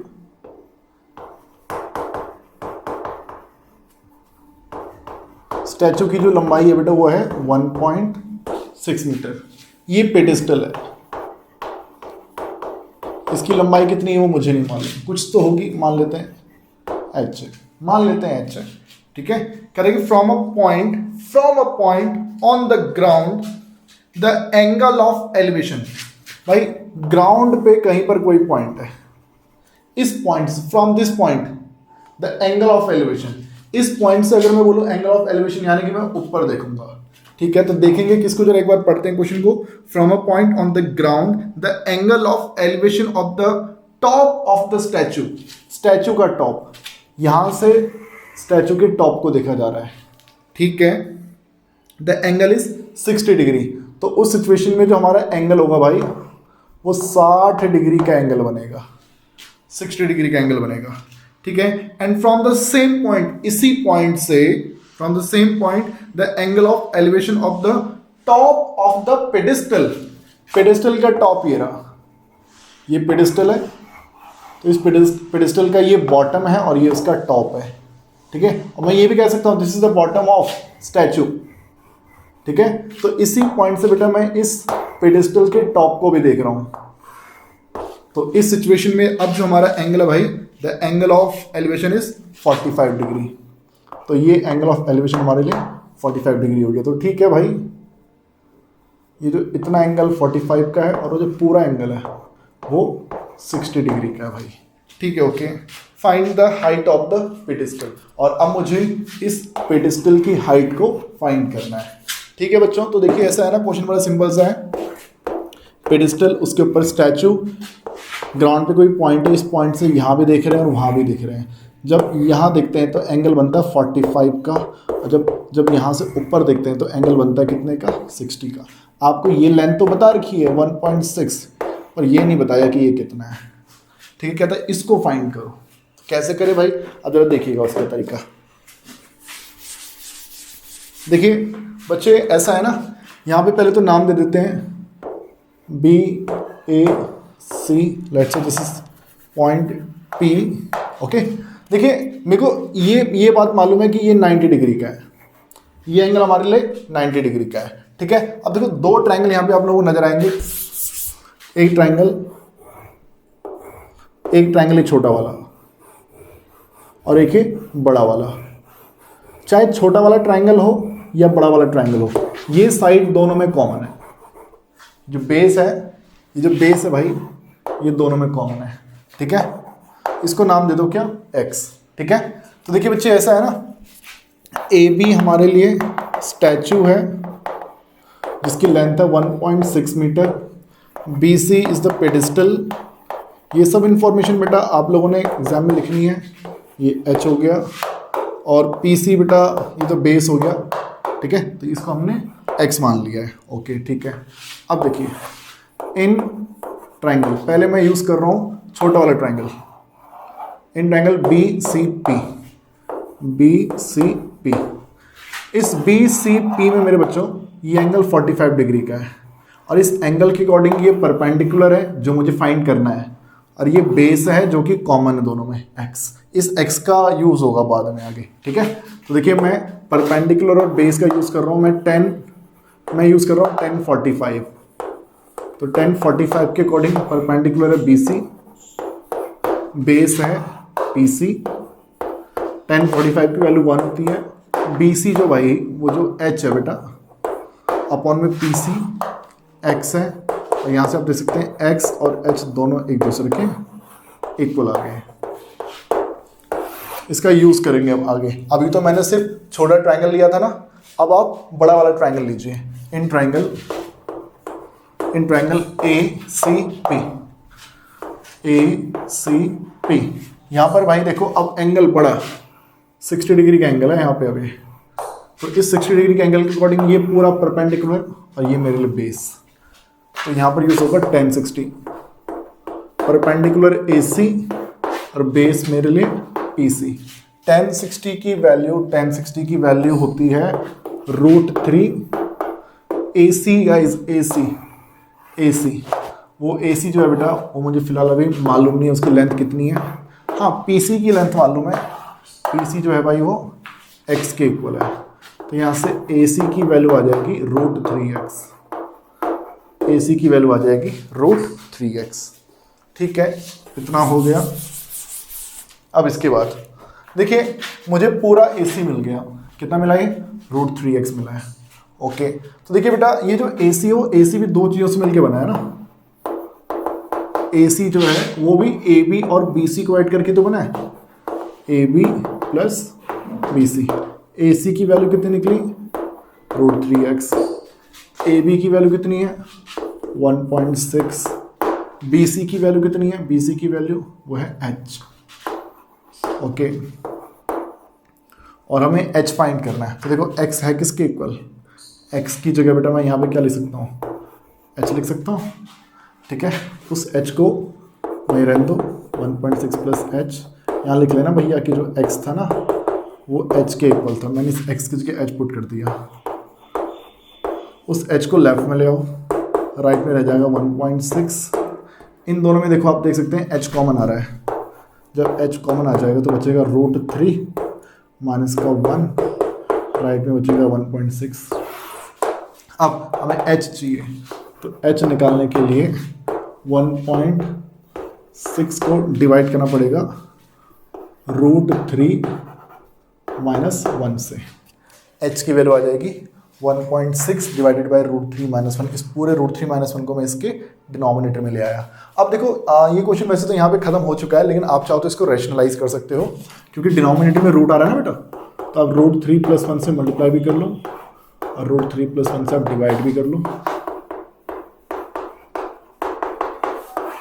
a माइनस बी और a प्लस बी, a का स्क्वायर माइनस b का स्क्वायर, और 1.6 को 2 से डिवाइड करेंगे तो आ जाएगा 0.8, ये हमारा आ गया h, आंसर मीटर में आ जाएगा। ओके, तो देखो जब h आ गया, अगर पूछ ले x कितना है भाई, तो x तो जैसे हमने h निकाल दिया तो इस h के जरिए बेटा आप लोग x भी फाइंड कर सकते हैं। ठीक है, दोनों इक्वल ही तो हैं। चलिए चलते हैं अब नेक्स्ट क्वेश्चन पे। चलिए बच्चों अब चल रहे हैं क्वेश्चन नंबर 9 की तरफ। क्वेश्चन नंबर 9 आपकी स्क्रीन पे देखिए क्या बोला गया, the angle of elevation of the top of a building from the foot of the tower. देखो एक टावर है और एक बिल्डिंग है, तो एक काम करते हैं, ये बना लेते हैं बिल्डिंग और ये इधर हमारा बन गया टावर। कोई एक ऊंचा होगा, पता नहीं कौन ऊपर, किसकी हाइट ज़्यादा है मेरे को मालूम नहीं है। ठीक है ना, एक रैंडम फिगर मैंने ऐसे बना ली है कि हाँ ये हमारा टावर और ये हमारी बिल्डिंग है। ठीक है, दोबारा पढ़ते हैं, the angle of elevation of the top of a building from the foot of the tower. अगर ये टावर है तो इस टावर के फुट से बिल्डिंग के टॉप को देखा जा रहा है। जब एलिवेशन बोलते हैं यानी हम ऊपर देख रहे हैं, तो बिल्डिंग के टॉप को देख रहे हैं तो नीचे से तो देख रहे होंगे, और इसने बोल भी दिया from the foot of the tower, तो यहां से देख रहे हैं इसको। तो एंगल कितने का है भाई, द एंगल इज 30 डिग्री। ठीक है भाई, फिर आगे बोलता है and the angle of elevation of the top of the tower from the foot of the building. अगर बिल्डिंग के फुट से टावर के टॉप को देखा जाए तो ये जो एंगल हमारा है तब वो 60 डिग्री का बनता है, 60 डिग्री का एंगल बन रहा है भाई अब इस बार। ठीक है, ज़्यादा ऊपर ही होगा। ठीक है ना, कहते हैं if the tower is 50 metre high, tower की ऊंचाई कितनी है भाई 50 मीटर। कहते हैं कि find the height of the building. तो देखिए कितना सिंपल क्वेश्चन है ये। यहाँ पे देखिए दो ट्रायंगल आप लोगों को नजर आ रहे हैं, अगर ये पी क्यू, ये आर एस और ये बन गया। ठीक है, दो ट्रायंगल हमारे पास आ गए, एक ट्रायंगल पी क्यू आर और एक ट्रायंगल क्यू आर एस। तो देखिए क्यू आर एस में आपको ये साइड मालूम है, तो इस साइड के जरिए आप बेस फाइंड कर सकते हैं क्यू आर, है ना। और जब इस बेस, ये बेस जब आपको मिल जाएगा तो इस बेस के जरिए फिर आप ये वाली साइड फाइंड कर सकते हैं। तो चलिए करते हैं। देखिए in triangle S R Q, तो यहाँ पर ये एंगल 60 डिग्री का है, तो इस एंगल के अकॉर्डिंग ये परपेंडिकुलर है, ये बेस है, तो परपेंडिकुलर अपॉन बेस, तो मैं यूज़ करूँगा 10 60। तो परपेंडिकुलर हमारे लिए एस आर, बेस बेटा हमारे लिए क्यू आर, ओके। और एस आर की वैल्यू है बच्चों हमारे पास 50 और क्यू आर की वैल्यू मुझे मालूम नहीं है, ठीक है। 10 60 होता है √3, तो क्यू आर को लेफ्ट में ले आओ और यहाँ से क्यू आर की वैल्यू आ जाएगी 50/√3 मीटर, ठीक है। इतना हो गया। अब इस क्यू आर का भी यूज़ करेंगे, फिलहाल अभी क्यू आर हमें मिल चुका है, राइट। अब देखो अब मैं चल रहा हूँ दूसरे ट्राइंगल पे, इन ट्राइंगल पी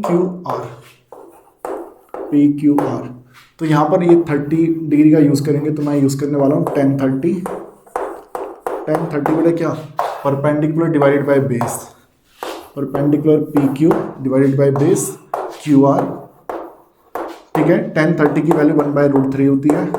मुझे पी क्यू फाइंड करना है, P Q upon Q R, और क्यू आर को लेफ्ट में ले आओ, 1/√3 into Q R equal to P Q 1/√3। Q R की वैल्यू बेटा हमारे पास 50/√3 इक्वल टू में पी क्यू, और यहाँ से आप कह सकते हैं कि जो पी क्यू की वैल्यू आ जाएगी वो 50/3 मीटर आ जाएगी, 50/3 मीटर, क्योंकि √3 इंटू √3 करेंगे तो ओनली 3 बचेगा भाई। तो देखो ये हमारा क्वेश्चन यहाँ पे समाप्त हो गया। हमें पी क्यू की लेंथ फाइंड करनी थी, इसको भी अगर आप डिवाइड करेंगे तो 16.67 हमारा आंसर आ जाएगा, ठीक है। तो वो हमारी बिल्डिंग की लेंथ है। तो ये था दोस्तों हमारा क्वेश्चन नंबर 9। अब हम चलते हैं नेक्स्ट की तरफ।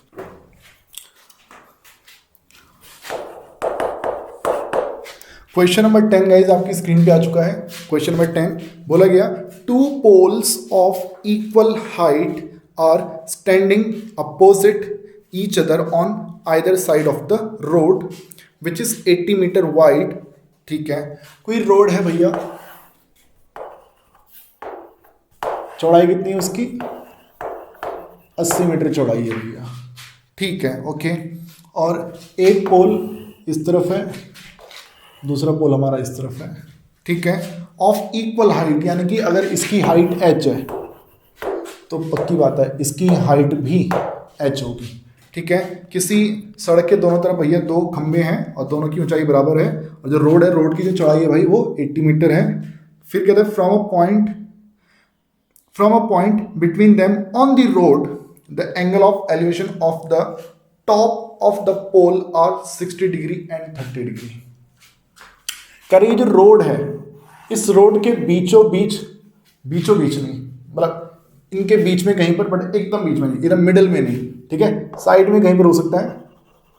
कोई पॉइंट है, लेट से पॉइंट है P, उस पॉइंट P से इसके टॉप को भी देखा जा रहा है और दूसरे वाले पोल के टॉप को भी देखा जा रहा है, ठीक है। दोनों पोल हमारे हैं, इसको भी देखा जा रहा है, उसको भी देखा जा रहा है। अच्छा मैंने एक मिस्टेक कर दी है, थोड़ा सा ये पोल जो हमारा लंबा बन गया भाई,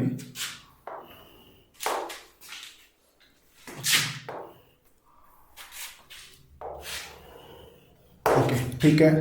तो होता क्या बेटा, जब इस P से हम यहाँ देख रहे हैं और P से वहाँ भी देख रहे हैं, तो 2 एंगल बन रहे हैं। एक एंगल बन रहा है 60 डिग्री का और एक एंगल बन रहा है 30 डिग्री का, एंगल ऑफ एलिवेशन, ठीक है।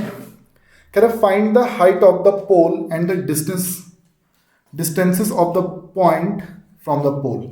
हमें इस पोल की ऊंचाई ज्ञात करनी है, साथ साथ ये भी बताना है कि इस पॉइंट की यहाँ से डिस्टेंस कितनी है और इस पॉइंट की वहाँ से डिस्टेंस कितनी है। तो एक काम करते हैं, इस लेंथ को मान लेते हैं x, इस लेंथ को मान लेते हैं x। तो सोचो ये वाली जो लेंथ यहाँ से लेके वहाँ तक की लेंथ होगी वो क्या हो जाएगी, 80 - x हो जाएगी। सही बात है। देखिए नाम देते हैं, ये P है, ये Q है, ये R है, ये M है, ये N है, ठीक है। तो QR एंड MN जो हमारे लिए है बेटा, are 2 poles of height same है दोनों की, तो दोनों की हाइट ले लेते हैं h, और p से लेके q तक की जो डिस्टेंस है वो x है, और p से लेके m तक की जो डिस्टेंस है वो 80 माइनस x है। ठीक है भाई। अब इन ट्राइंगल, पहले ये ट्राइंगल ले लेते हैं P Q R, right triangle. देखो ये 90 डिग्री का है ना, तो इस 60 के अकॉर्डिंग ये परपेंडिकुलर है, ये बेस है, तो मैं यूज़ करूँगा 10 60 डिग्री, 10 60 यानी परपेंडिकुलर क्यू आर अपॉन में हाइपोट base P Q, 10 60 √3, Q R is h, P Q is x, यहाँ से h की वैल्यू आ जाएगी √3x। ठीक है। अब ऐसी इन ट्राइंगल, अब पी एम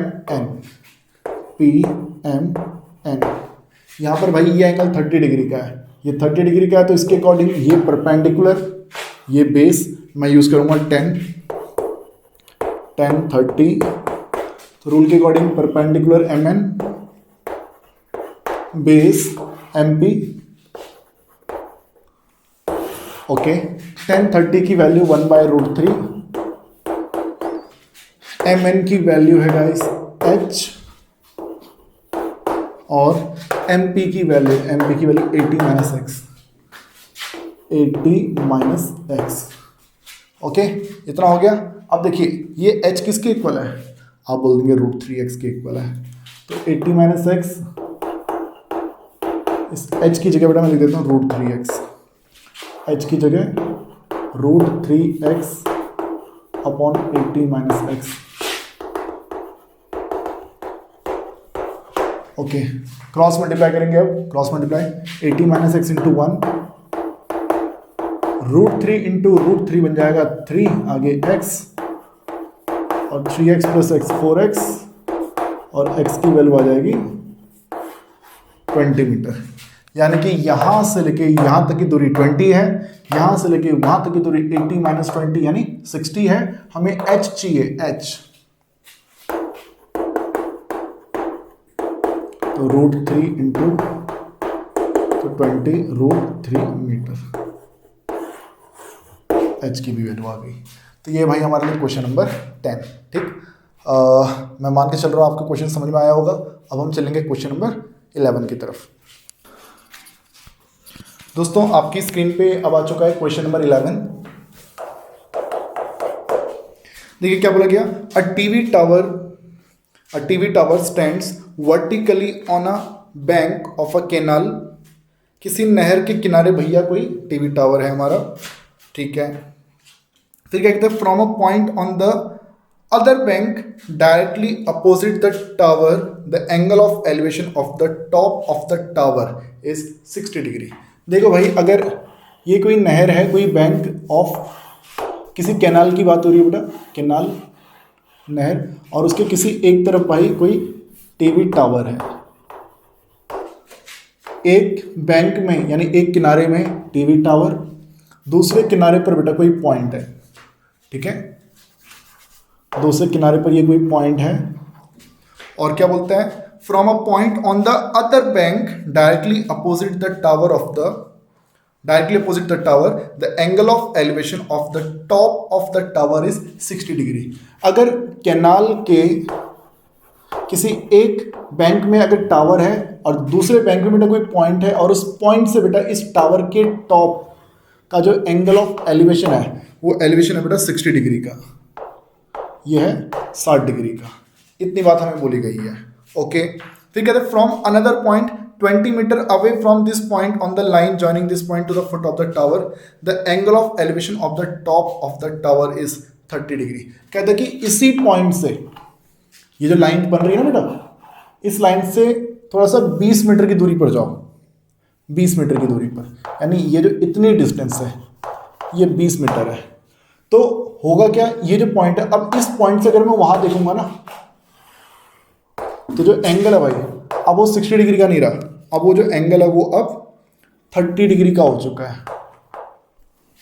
अब ये एंगल 30 डिग्री का हो चुका है, ठीक है। Now find the height of the tower. अब मुझे इस टावर की हाइट फाइंड करनी है, यानी मुझे h फाइंड करना है, ठीक है। क्वेश्चन दोबारा देखिए, कोई कैनाल, कोई नहर, एक कोने पे लगा हुआ है कोई टावर, दूसरे कोने पर कोई पॉइंट से देख रहे हैं, पॉइंट से देख रहे हैं टावर के टॉप को, तो एंगल बन रहा है 60 डिग्री का। फिर कहता है कि ये जो लाइन है जो कि टावर के फुट को ज्वाइन करती है इस पॉइंट से, इसी लाइन से थोड़ा सा स्ट्रेट और आगे जाओ तो 20 मीटर की दूरी पर कोई पॉइंट और होगा, इस पॉइंट से भी उसको देखो, उस टॉप को देखो, तो टॉप को देखोगे तो अब जो तुम्हारा एंगल है ना, अब वो 30 डिग्री का हो जाएगा। ठीक है, तो बताओ इसकी ऊंचाई कितनी होगी, साथ साथ कैनाल की जो विड्थ है, चौड़ाई, ये कितनी होगी। ये दो चीजें भाई मुझसे यहाँ पर पूछ ली गई हैं, तो ये क्वेश्चन मार्क है। तो देखो भाई ऐसा बच्चों, आई होप आपको क्वेश्चन समझ में आया होगा। बाकी अब इस क्वेश्चन में देखो कुछ है नहीं ऐसा खास, ए बी सी डी। देखो दो राइट ट्रायंगल मुझे नजर आ रहे हैं, दो राइट ट्रायंगल। पहला देखो ए बी सी, ए बी सी। दूसरा ट्रायंगल कौन सा, A B D, A B D. इन दोनों ही ट्रायंगल में ए बी कॉमन है, परपेंडिकुलर जो है वो दोनों में कॉमन है। ठीक है, तो एक काम करें, पहले मैं छोटा ट्रायंगल यूज कर रहा हूँ, ये तो 90 डिग्री का है। In triangle A B C, in triangle A B C यहाँ यूज करेंगे tan 60, tan 60 के according perpendicular A B upon में बेस बी सी। tan 60 की वैल्यू होती है √3। ए बी हमारे लिए h है, बी सी बेटा हमारे लिए x है, और यहाँ से h की वैल्यू आ जाएगी √3x। h आ गया √3x। ओके, अब in triangle A B D, A B D, तो इसमें क्या होगा, अब यहाँ पे ना ये एंगल tan 30 यूज करेंगे भैया, tan 30। तो इसके according perpendicular A B base B D, tan 30 की वैल्यू 1/√3। ए बी जो है भाई, ए बी तो भैया h है, बी डी जो है बी डी जो है वो 20 + x है ना, 20 + x। तो 20 + x की मल्टीप्लाई 1 से हो जाएगी, और इस √3 की मल्टीप्लाई h से हो जाएगी। लो भाई ये हो गया। अच्छा h की वैल्यू है ना मेरे पास, इसको वहाँ पुट कर लेते हैं। 20 + x = √3, h की जगह √3x, तो √3 × √3 3x, और 20 3x में से माइनस करेंगे 1x तो बचेगा 2x, और x की वैल्यू आ जाएगी 10 मीटर। तो x यानी कि जो कैनाल है उसकी चौड़ाई जो है बेटा वो 10 मीटर के इक्वल है। साथ साथ मुझे h फाइंड करना है, तो h जो है बेटा h वो √3x के इक्वल है, तो मिल जाएगा 10 √3 मीटर। ये हमारा आंसर आ गया भाई। हाइट मिल चुकी है हमें, कैनाल की विड्थ भी मिल चुकी है। ये था हमारा क्वेश्चन नंबर 11। चलते हैं अब नेक्स्ट की तरफ। इन सभी क्वेश्चंस में बच्चों आप लोगों ने एक चीज़ देखी होगी कि अगर आप क्वेश्चन का अगर आप डायग्राम अगर अच्छे से बना लेते हैं तो क्वेश्चन करने में आप लोगों को दिक्कत नहीं आएगी। कैलकुलेशन वाले पार्ट में देखो थोड़ी सी आपको टेबल याद करनी है, ठीक है ना, जो रेशियो टेबल वो आपको याद होनी चाहिए। और साइन कॉस टेन, बेसिकली ये तीन ही यूज़ हो रहे हैं, और इन तीन में भी सबसे ज़्यादा टेन यूज़ हो रहा है, ठीक है। तो ये साइन कॉस टेन के फॉर्मूले याद रखो, रेशियो टेबल याद रखो, और क्वेश्चन की लैंग्वेज को ध्यान से पढ़ के बेटा आपको अच्छे से डायग्राम बनाना है। तो इसी चीज़ों की आपको ज़्यादातर इसमें प्रैक्टिस करनी होती है, ठीक है। बाकी तो जो आपका होता है वो पूरा कैलकुलेशन वाला पार्ट होता है यार, ठीक है ना, तो वो अब आपके ऊपर है भाई सारा, ठीक है। तो भाई अच्छे से प्रैक्टिस करते रहो, जितनी ज़्यादा प्रैक्टिस करोगे उतने अच्छे से बेटा इस चैप्टर को आप समझ पाएंगे। बाकी चैप्टर इजी है, इतना कुछ खास इसमें है नहीं, सभी क्वेश्चन में लगभग एक ही जैसी चीज़ें यहाँ पे आपसे पूछी जा रही हैं, ठीक है। तो देखिए बेटा हम चल रहे हैं क्वेश्चन नंबर 12 की तरह। एक अच्छा क्वेश्चन नंबर 12, देखिए इसमें क्या बोलता है भाई, from the top of a 7 metre high building, ध्यान से सुनिएगा, from the top of a 7 metre high building, कोई बिल्डिंग है भाई, ये हमारी बिल्डिंग है भैया,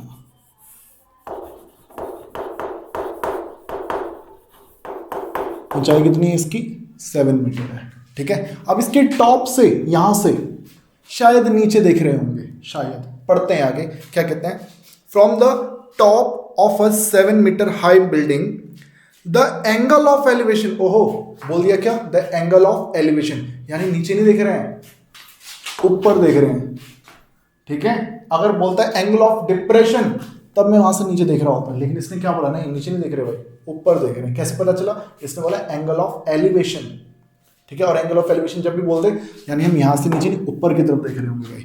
तो क्या कहता है, from the top of a 7 metre high building the angle of elevation of the top of a cable tower is 60 degree, यानी कि यहां पे कोई इधर कोई ना, ये कोई केबल टावर है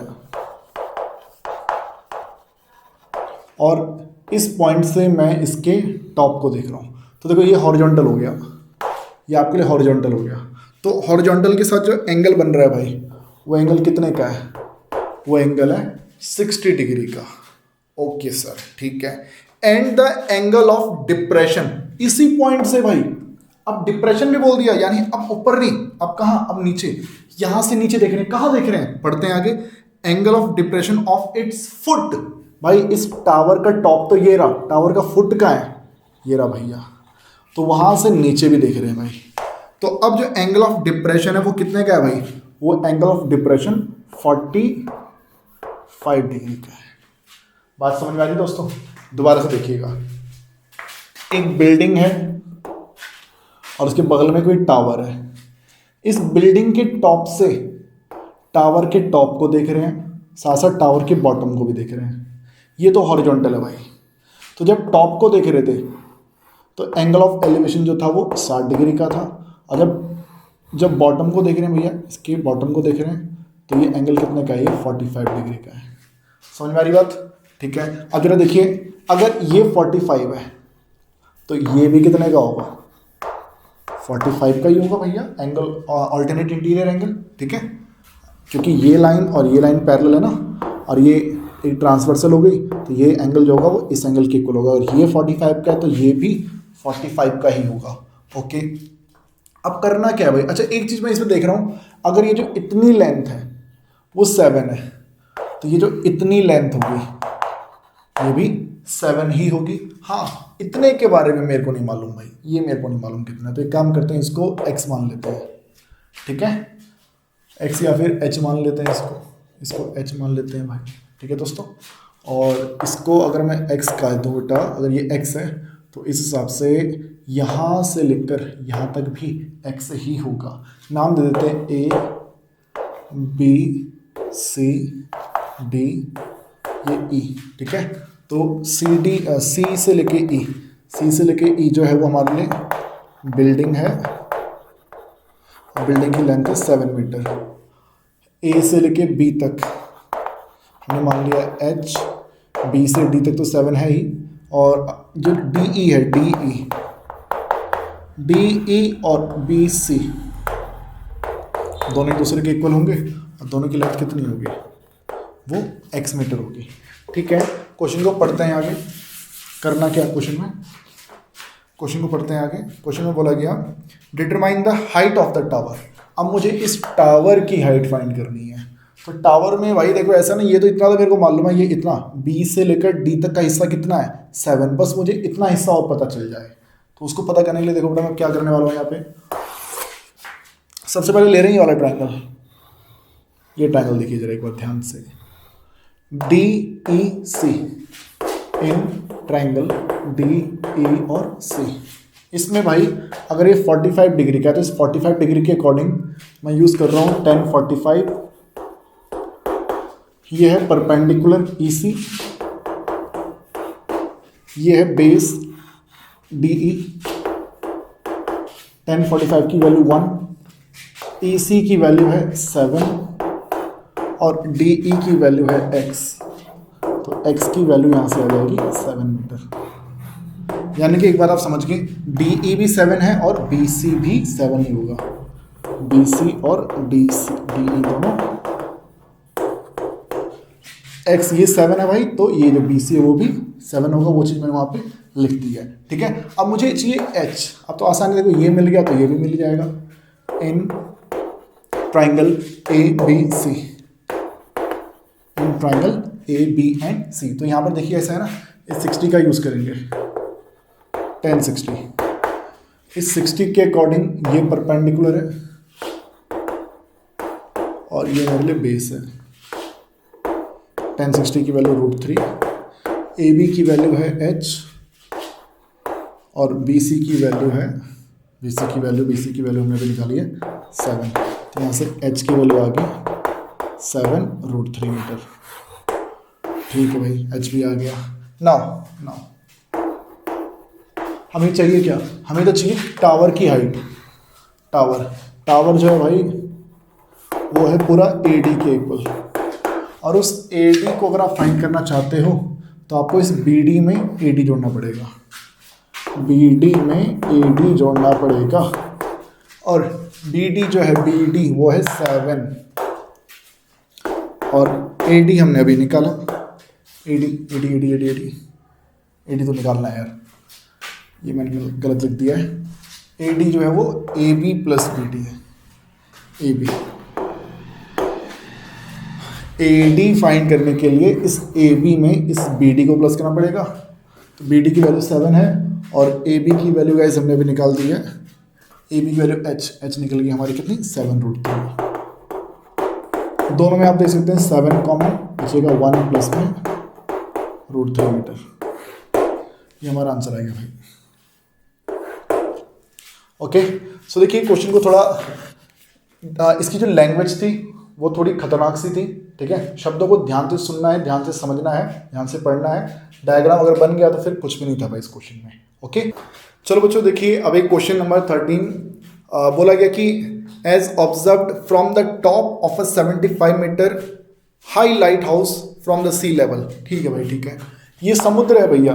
समुद्र में कहीं पर बेटा ये 75 मीटर ऊंचाई का एक लाइट हाउस बनाया गया है। ठीक है जी। अब लाइट हाउस से भैया यहाँ पर कोई आदमी बैठा हुआ है और वो क्या करता है ना, यहाँ पर समुद्र में 2 शिप्स को देख लेता है कि भैया यहाँ पे एक शिप यहाँ पर है और एक शिप यहाँ से इधर है। ठीक है, तो भैया बताओ हॉरिजॉन्टल के साथ कुछ ना कुछ एंगल तो बन रहा होगा ना। एक एंगल बन रहा है 30 डिग्री का और दूसरा बन रहा है 45 डिग्री का। देखो क्या बोला गया, the angle of depression of 2 ships are 30 degree and 45 degree. एक शिप जो है यहाँ से देखने पर भैया इसको जब हम देख रहे हैं तो एक शिप का जो एंगल है डिप्रेशन यानी नीचे देख रहे हैं 30 डिग्री का है और दूसरी शिप का कितना है भाई, वो है 45 डिग्री का। दूसरी शिप का जो एंगल ऑफ डिप्रेशन है वो 45 डिग्री का है। कह रहा है if one ship is exactly behind the other in the same side of the light house. देखिए इसका मतलब क्या है कि अगर देखो यहाँ लाइट हाउस यहाँ है तो हो तो ये भी सकता था ना कि एक शिप यहाँ हो और एक शिप यहाँ हो, ऐसे भी तो हो सकता था, पर ऐसी कोई सिचुएशन नहीं है। इसने बोल दिया कि भैया दोनों ही शिप लाइट हाउस के किसी एक ही तरफ है और जो दोनों शिप है एक शिप के पीछे हमारी दूसरी शिप है। ठीक है, तो यहाँ से जब इसको देख रहे हैं तो जो एंगल है वो 45 डिग्री का बन रहा है और यहाँ से जब उसको देख रहे हैं तो जो एंगल है वो 30 डिग्री का बन रहा है। ठीक है भाई, ओके, ये भी ठीक है, ये भी ठीक है भैया। तो अब देखते हैं आगे क्या बोला गया फिर, find the distance between the 2 ships. अब बताओ इन दोनों शिप्स के बीच की डिस्टेंस कितनी कितनी होगी। तो देखो आसान क्वेश्चन है, P Q और इसको A और B नाम दे देते हैं। तो देखो मैं हिंट बताऊंगा आप लोगों को, अगर ये 45 का है तो ये भी हमारा 45 का होगा और अगर ये 30 का है भाई तो ये भी हमारा 30 का होगा। ठीक है, मैं ओनली हिंट बताऊंगा इस क्वेश्चन में आप लोगों को। देखिए ओहो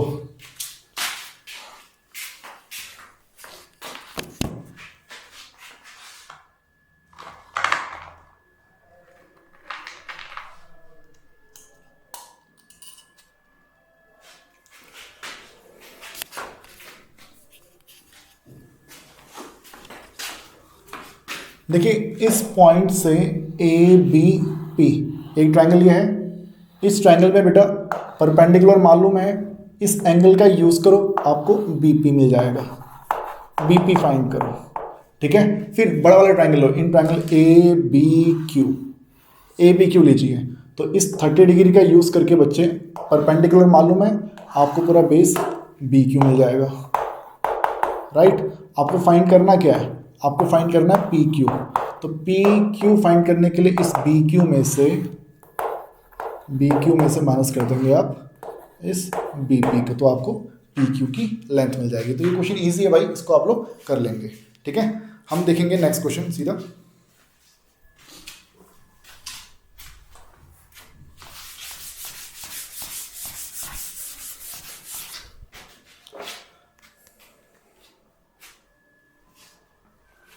क्वेश्चन नंबर 14। क्वेश्चन नंबर 14 एक अच्छा क्वेश्चन, जरा ध्यान से समझिएगा। बोला गया कि 1.2 metre tall girl spots a balloon moving with the wind in a horizontal line at a height of 88.2 metre from the ground. ठीक है भाई, देखो ऐसा है ना, बोला गया कि एक कन्या जिसकी लंबाई कितनी है भाई, इसकी जो लंबाई है, इतनी लंबाई, ये है 1.2 मीटर। ठीक है, अब देखो बोला गया कि इस लड़की ने ना, ये जो कन्या है, ये बच्ची जो है आसमान में एक बलून देखती है। ओके, वो बलून किस ऊंचाई पर है भाई, किस ऊंचाई पे है वो बलून? बोला गया उसकी जो ऊंचाई है दैट इज 88.2 मीटर। ठीक है, अब देखो हवा चली होगी तो भैया ये जो बलून है वो थोड़ा सा दूर आ गया होगा, हॉरिजॉन्टली दूर चले गया होगा। क्वेश्चन में बोला गया है the angle of elevation of the balloon from the eyes of the girl is 60 degree. After some time the angle of elevation reduces to 30 degree. कुछ देर के बाद भैया बलून यहां से इधर आ गया होगा। पहले जो भी एंगल बन रहा था, पहले बन रहा था 60 डिग्री का, पर अब 60 डिग्री का नहीं रहा। अब जो एंगल है वो 30 डिग्री का हो गया। पहले एंगल 60 डिग्री का था, अब वो एंगल 30 डिग्री का हो गया है। ओके, ठीक है। Find the distance travelled by the balloon. अब बताइए इस बलून के द्वारा यहाँ से लेकर यहाँ तक पहुँचने में कुछ तो डिस्टेंस कवर हुई है ना बेटा, वो डिस्टेंस हमारे लिए क्वेश्चन मार्क है, ये हमारे लिए क्वेश्चन मार्क है भाई। ठीक है, दोबारा देख लीजिए क्वेश्चन को, एक बार दोबारा देख लीजिए। एक लड़की थी, अच्छा सर लड़की थी, जिसकी ऊंचाई कितनी थी, 1.2 मीटर थी भाई। ठीक है, मान लेते हैं लड़की का नाम ए बी है भैया। ये लड़की की आंखें यहाँ पर हैं और आंखें क्या देख रही हैं भैया, बलून देख रही हैं कोई, ये कोई पॉइंट है पी। ठीक है जी, फिर थोड़ी देर के बाद हवा चल के बेटा बलून हमारा यहाँ पहुँच गया, ये पॉइंट मान लेते हैं क्यू। ठीक है, ओके। अब बलून जो है वो यहाँ से यहाँ पहुँच गया, तो कुछ तो डिस्टेंस ट्रेवल हुई है ना बेटा, कुछ तो दूरी हमने तय करी है। इस दूरी को, इस डिस्टेंस को डी नाम दे देते हैं कि यहाँ से लेके यहाँ तक की जो डिस्टेंस है डी, वही हमारे लिए क्वेश्चन मार्क है, हमें इसे ही फाइंड करना है भाई। तो ठीक है, जरा समझिएगा। देखो पूरी जो ऊंचाई है, this height, this is 88.2 metre. सोचिए अगर ये 1.2 मीटर है तो ये हाइट कितनी हो जाएगी, तो आप बोल देंगे ये होगी 87 मीटर। क्यों? 88.2 में से आप इस 1.2 को माइनस कर देंगे तो आपको क्या मिल जाएगा, 87 मिल जाएगा।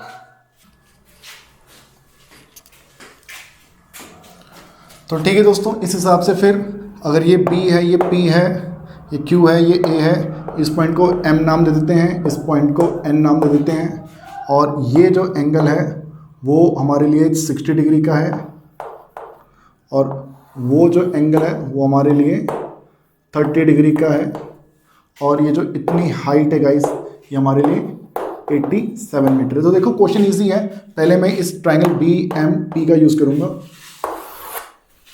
इन ट्राइंगल BMP, तो मैं यूज़ करूँगा ये 60 degree, 1060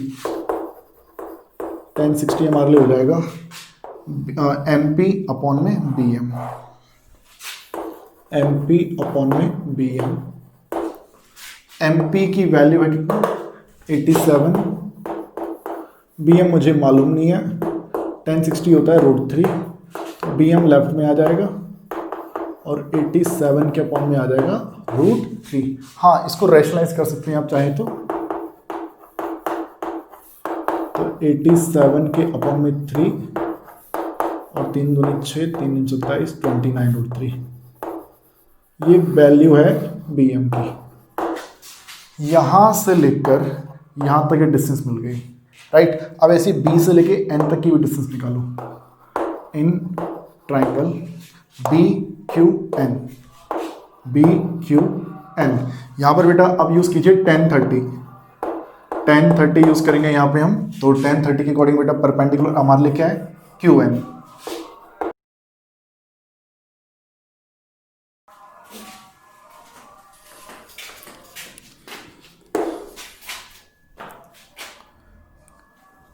Q N by B N. अब देखिए क्यू एन की वैल्यू 87, बी एन मुझे मालूम नहीं है, 1030 1/√3 होता है। बी एन को लेफ्ट में ले आओ, √3 इंटू 87 मिल जाएगा 87√3 मीटर। ओके, सो गाइस हमें बी एम भी मिल गया, हमें बी एन भी मिल गया, दोनों चीज़ें हमें मिल चुकी हैं। ओके ठीक है, हमें फाइंड करना क्या है, हमें इस एम और एन के बीच की डिस्टेंस फाइंड करनी है। Distance travelled by balloon, distance travelled by balloon and that is equal to M N. वो है डिस्टेंस कितनी, एम एन है बेटा। इस एम एन को हमें फाइंड करना है और इस एम एन को फाइंड करने के लिए पूरे बी एन में से माइनस करना पड़ेगा बी एम। बी एन में से माइनस करना पड़ेगा B M and B N की वैल्यू इज 87√3, बी एम की वैल्यू इज 29√3। तो हमें जो आंसर मिलेगा बेटा 58√3 मीटर। सो ये वो डिस्टेंस है जो बलून के द्वारा यहाँ से लेके वहाँ तक ट्रेवल की गई है। ठीक है, सो ये हमारा क्वेश्चन नंबर था 14। अब जो नेक्स्ट क्वेश्चन है 15 और उसका नेक्स्ट क्वेश्चन 16, ये दो क्वेश्चन बहुत ज़्यादा इंपॉर्टेंट है आप लोगों के लिए। ठीक है, तो देखते हैं बेटा उनको। चलिए दोस्तों, अब हम चल रहे हैं क्वेश्चन नंबर 15 की तरफ, जो कि बहुत ही इंपॉर्टेंट क्वेश्चन है और बच्चों को अगर दिक्कत आती है तो क्वेश्चन नंबर 15 में ही आती है। तो देखिए क्वेश्चन नंबर 15 में क्या बोला गया, a straight highway leads to the foot of a tower. ठीक है दोस्तों, एक हाईवे और ये हमारे लिए टावर, ये हाईवे है भाई। ठीक है, क्या बोला गया आगे कि अ man standing at the top of a tower observes a car at an angle of depression of 30 degree. भैया यहां पर कोई आदमी बैठा हुआ है और वो आदमी यहां से एक गाड़ी को देख रहा है। ठीक है जी, एंगल ऑफ डिप्रेशन कितना है, एंगल ऑफ डिप्रेशन कितना है भाई, वो है एंगल ऑफ डिप्रेशन है 30 डिग्री। यानी कि अगर वो 30 का है तो ये एंगल भी हमारा 30 डिग्री का होगा। अब देखो क्वेश्चन में आगे क्या बोला गया, a straight highway leads to the foot of a tower, a man standing at the top of a tower observes a car at an angle of depression of 30 degree which is approaching the foot of the tower with a uniform speed. भैया ये जो गाड़ी है ना, ये यहां से भैया इस टावर की तरफ आ रही है, लगातार एक ही यूनिफॉर्म स्पीड से गाड़ी की तरफ आ रही है। ठीक है, कह रहा 6 second later the angle of depression of the car is found to be 60 degree. भाई देखो अगर गाड़ी अभी यहां पर है तो 6 सेकेंड के बाद गाड़ी यहां पहुंच गई और अब जो एंगल ऑफ डिप्रेशन था, यानी ये पूरा एंगल जो था वो कितने का हो गया, अब वो 60 डिग्री का हो गया। यानी कि ये एंगल भी कितने का हो गया होगा, ये 60 डिग्री का हो गया होगा भाई। ठीक है, ठीक है, दोबारा सुनिएगा, एक टावर है, टावर के टॉप पर एक आदमी बैठा हुआ है, आदमी वहां से पहले एक गाड़ी को देख रहा था, यहाँ पर गाड़ी है भैया हमारी। ठीक है जी, अब एक गाड़ी जो है भैया जिसको देख रहा है वो वहां से, तो एंगल कितने का था, 30 डिग्री का था, लेकिन 6 सेकंड के बाद 6 सेकंड लगे यहां से लेके वहां तक पहुंचने में। ठीक है, तो अब जो एंगल ऑफ डिप्रेशन जो था, जो पहले 30 डिग्री का था, अब वो कितने का हो गया है, अब वो 60 डिग्री का हो गया है।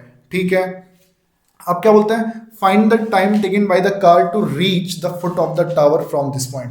अब बताओ भाई यहां से लेके यहां तक इस गाड़ी को पहुंचने में कितना टाइम लगने वाला है। देखो ये खतरनाक क्वेश्चन है भाई, डिस्टेंस वगैरह कहीं कुछ नहीं दिया है भाई। गाड़ी की स्पीड के बारे में इसने एक बात बोली कि हाँ गाड़ी जो है एक यूनिफॉर्म स्पीड से चल रही है, 6 सेकंड में यहां से यहां तक पहुंची है, तो यहां से यहां तक पहुंचने में उसको अब कितने सेकंड लगने वाले हैं, ये हमसे पूछ लिया गया भाई। ठीक है, तो क्या करें, तो भाई काम करते हैं, पहले तो ये ए है, ये बी है, ये सी है और ये डी है, और भैया ये अपन के लिए हाईवे हो गया। ठीक है, अब जरा सोचो यहाँ से यहाँ तक पहुँचने में उसको, मुझे नहीं मालूम, मुझे मालूम है कितना टाइम लग रहा है, वो है 6 सेकेंड, बट स्पीड क्या है, स्पीड मुझे नहीं मालूम। अच्छा यहाँ से डी से बी तक पहुँचने में कितना टाइम लगेगा, मान लेते हैं टाइम लगेगा t सेकेंड्स। ओके, तो देखो भाई ऐसा है ना, सी से डी तक पहुंचने में गाड़ी को 6 सेकंड लगे हैं और डी से बी तक पहुंचने में गाड़ी को टी सेकंड लगे हैं, ऐसा मैंने माना है। ठीक है, इस चीज़ को बेटा मैं लिख भी देता हूं कि let car takes T seconds to reach B from D, and जो स्पीड है भाई, स्पीड ऑफ कार वो मान लेते हैं x मीटर पर सेकेंड। ओके, अब देखो आप एक बात जानते हो कि जो डिस्टेंस होती है भाई, डिस्टेंस होती है टाइम इनटू स्पीड। तो डिस्टेंस बताओ, c से लेकर d तक की डिस्टेंस, c से लेकर d तक की जो डिस्टेंस है उसमें टाइम कितना लगा भाई, टाइम लगा 6 सेकेंड। स्पीड क्या थी भाई, स्पीड हमारी x है। ये लो भाई, c से लेकर d तक की डिस्टेंस आ गई 6x मीटर। ठीक है, ऐसी d से b तक पहुंचने में टाइम कितना लगा, टाइम d से b तक पहुंचने में टाइम लगा t सेकेंड्स, ऐसा मैंने लेट किया है। ठीक है, स्पीड क्या है, स्पीड हमारे लिए x, तो ये डिस्टेंस हो जाएगी tx मीटर। सही बात है। ओके, अब देखो भाई, in triangle A B D, छोटा ट्राइंगल ले रहा हूँ, A B D, in triangle A B D use करेंगे 1060 यानी परपेंडिकुलर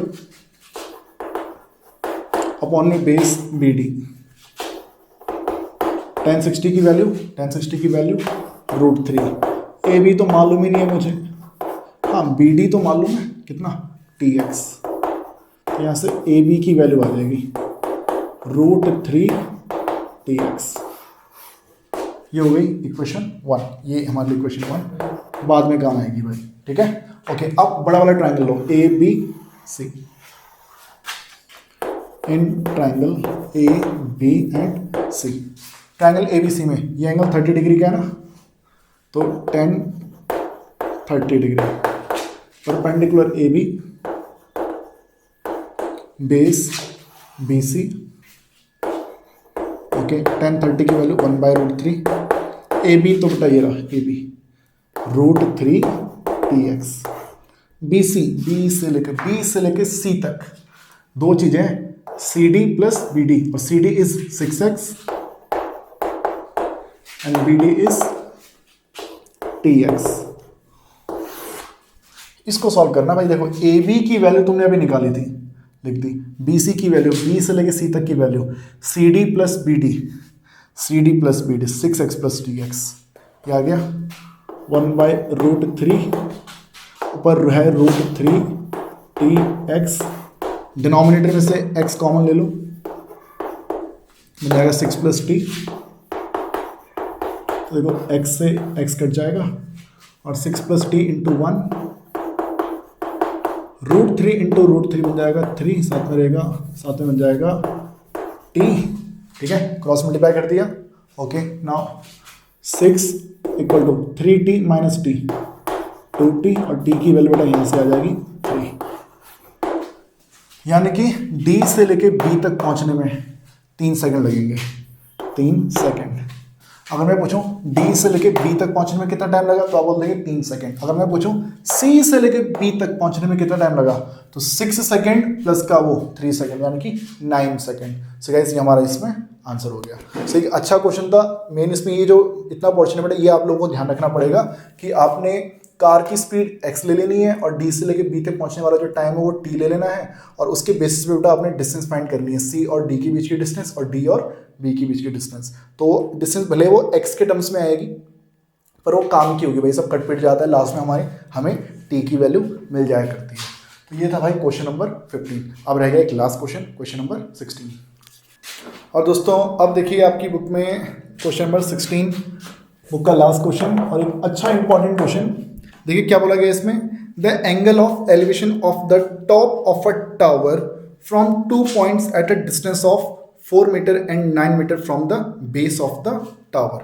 दोबारा सुनिएगा, the angle of elevation of the top of a tower, tower के टॉप का एंगल ऑफ एलिवेशन, लेकिन कहां से, from the 2 points at a distance of 4 metre and 9 metre from the base of the tower. इस tower के base से 4 metre की दूरी पर और 9 मीटर की दूरी पर, इन दो डिस्टेंस से बेटा, एक पॉइंट यहां पर है, एक पॉइंट यहां पर है। ये पॉइंट टावर से 4 मीटर की दूरी पर है और ये पॉइंट टावर से 9 मीटर की दूरी पर है। इस पॉइंट से और उस पॉइंट से उस टॉप का जो एंगल ऑफ एलिवेशन है वो क्या है?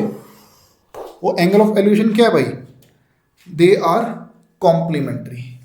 कॉम्प्लीमेंट्री है, मतलब ये एंगल और ये एंगल कॉम्प्लीमेंट्री होने का क्या मतलब है? मतलब ये है भाई कि अगर एक एंगल, इन दोनों एंगल को जब मैं प्लस करूंगा ना तो प्लस करके 90 आएगा। यानी कि मान लो पहला एंगल 20 है तो दूसरा कितना होगा? 70। पहला 60 है तो दूसरा कितना होगा? 30। पहला अगर मान लो 50 है तो दूसरा 90 से 50 माइनस कर लो, पक्का कितना होगा? 40 होगा।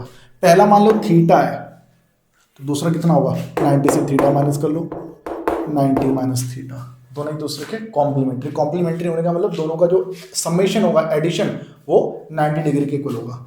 यानी कि अगर मान लो ये थीटा है तो ये 90 माइनस थीटा हो जाएगा। ठीक है, अब इसने बोल दिया prove that height of the tower. अब मुझे इस टावर की जो हाइट है उसे 6 मीटर के इक्वल प्रूव करना है। और एक प्रकार से ये कह सकते हैं कि मुझे टावर की हाइट फाइंड करनी है, टावर की हाइट को फाइंड करना है और वो हाइट पक्का 6 आनी चाहिए। तो देखिएगा ऐसा है, ये ए, ये बी, ये सी और ये डी। ओके, हमारे पास दो ट्राइंगल हैं, एक ट्राइंगल ले रहे हैं बेटा ए बी सी। यहां पर मैं ले रहा हूं 10। एंगल में क्या भाई? एंगल यहां पे 90 माइनस थीटा लिखा है ना, तो मैं भी 90 माइनस थीटा लिखूंगा। ठीक है, और 10 के अकॉर्डिंग क्या होता है? परपेंडिकुलर को डिवाइड करते हैं किससे? बेस से। यानी ए बी को डिवाइड करेंगे बेस बी से।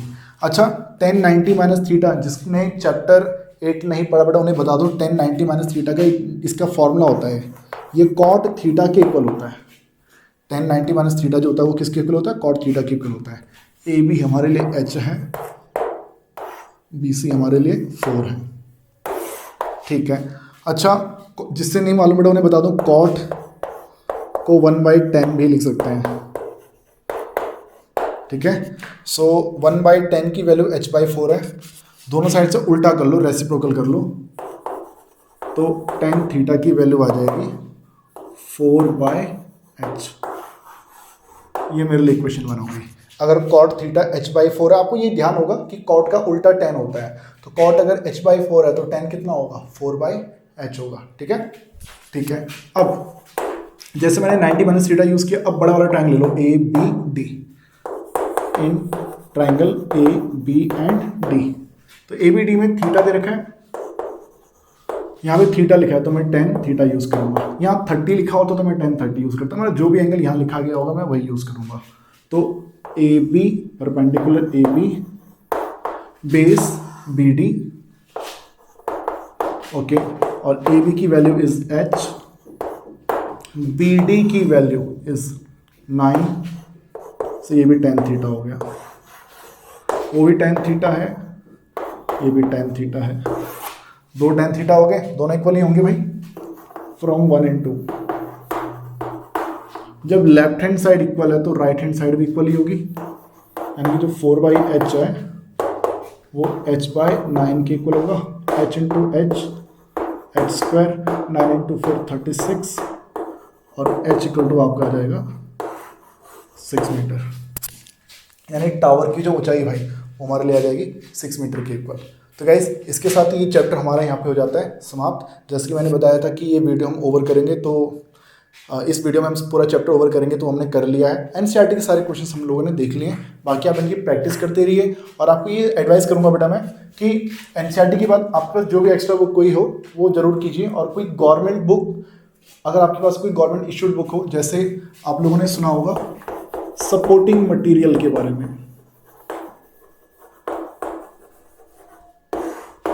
आप इसे डाउनलोड कर सकते हैं, ठीक है। इसका लिंक मैं डिस्क्रिप्शन में दे दूंगा, ठीक है। और इस बुक को सॉल्व करते रहिए बेटा, मेजॉरिटी क्वेश्चंस आपको इसमें देखने को मिल जाएंगे। तो इस बुक को सॉल्व करते रहिए। अगर इसको नहीं कर रहे हो तो बेटा आपके पास कोई और भी अगर कोई किताब है तो आप उसमें से भी बेटा प्रैक्टिस कर सकते हैं, ठीक है।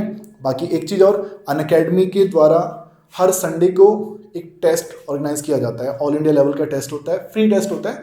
तो उससे बेटा आप हर संडे को उस टेस्ट को भी दे सकते हैं, ठीक है। उसके लिए कोई चार्जेस आप लोगों से नहीं लिए जा सकते हैं। तो इसके साथ ही बेटा चैप्टर यहाँ पे समाप्त हो गया है। जो बच्चे इंस्टाग्राम यूज़ करते होंगे बेटा, नीचे आईडी आ गई होगी, उस आईडी पे बेटा मुझे फॉलो अगर आप करना चाहो तो कर सकते हो भाई, ठीक है। तो चलिए मिलते हैं आपसे नेक्स्ट वीडियो में, नेक्स्ट चैप्टर में। Bye bye, have a great time. जय हिंद, जय भारत, वंदे मातरम।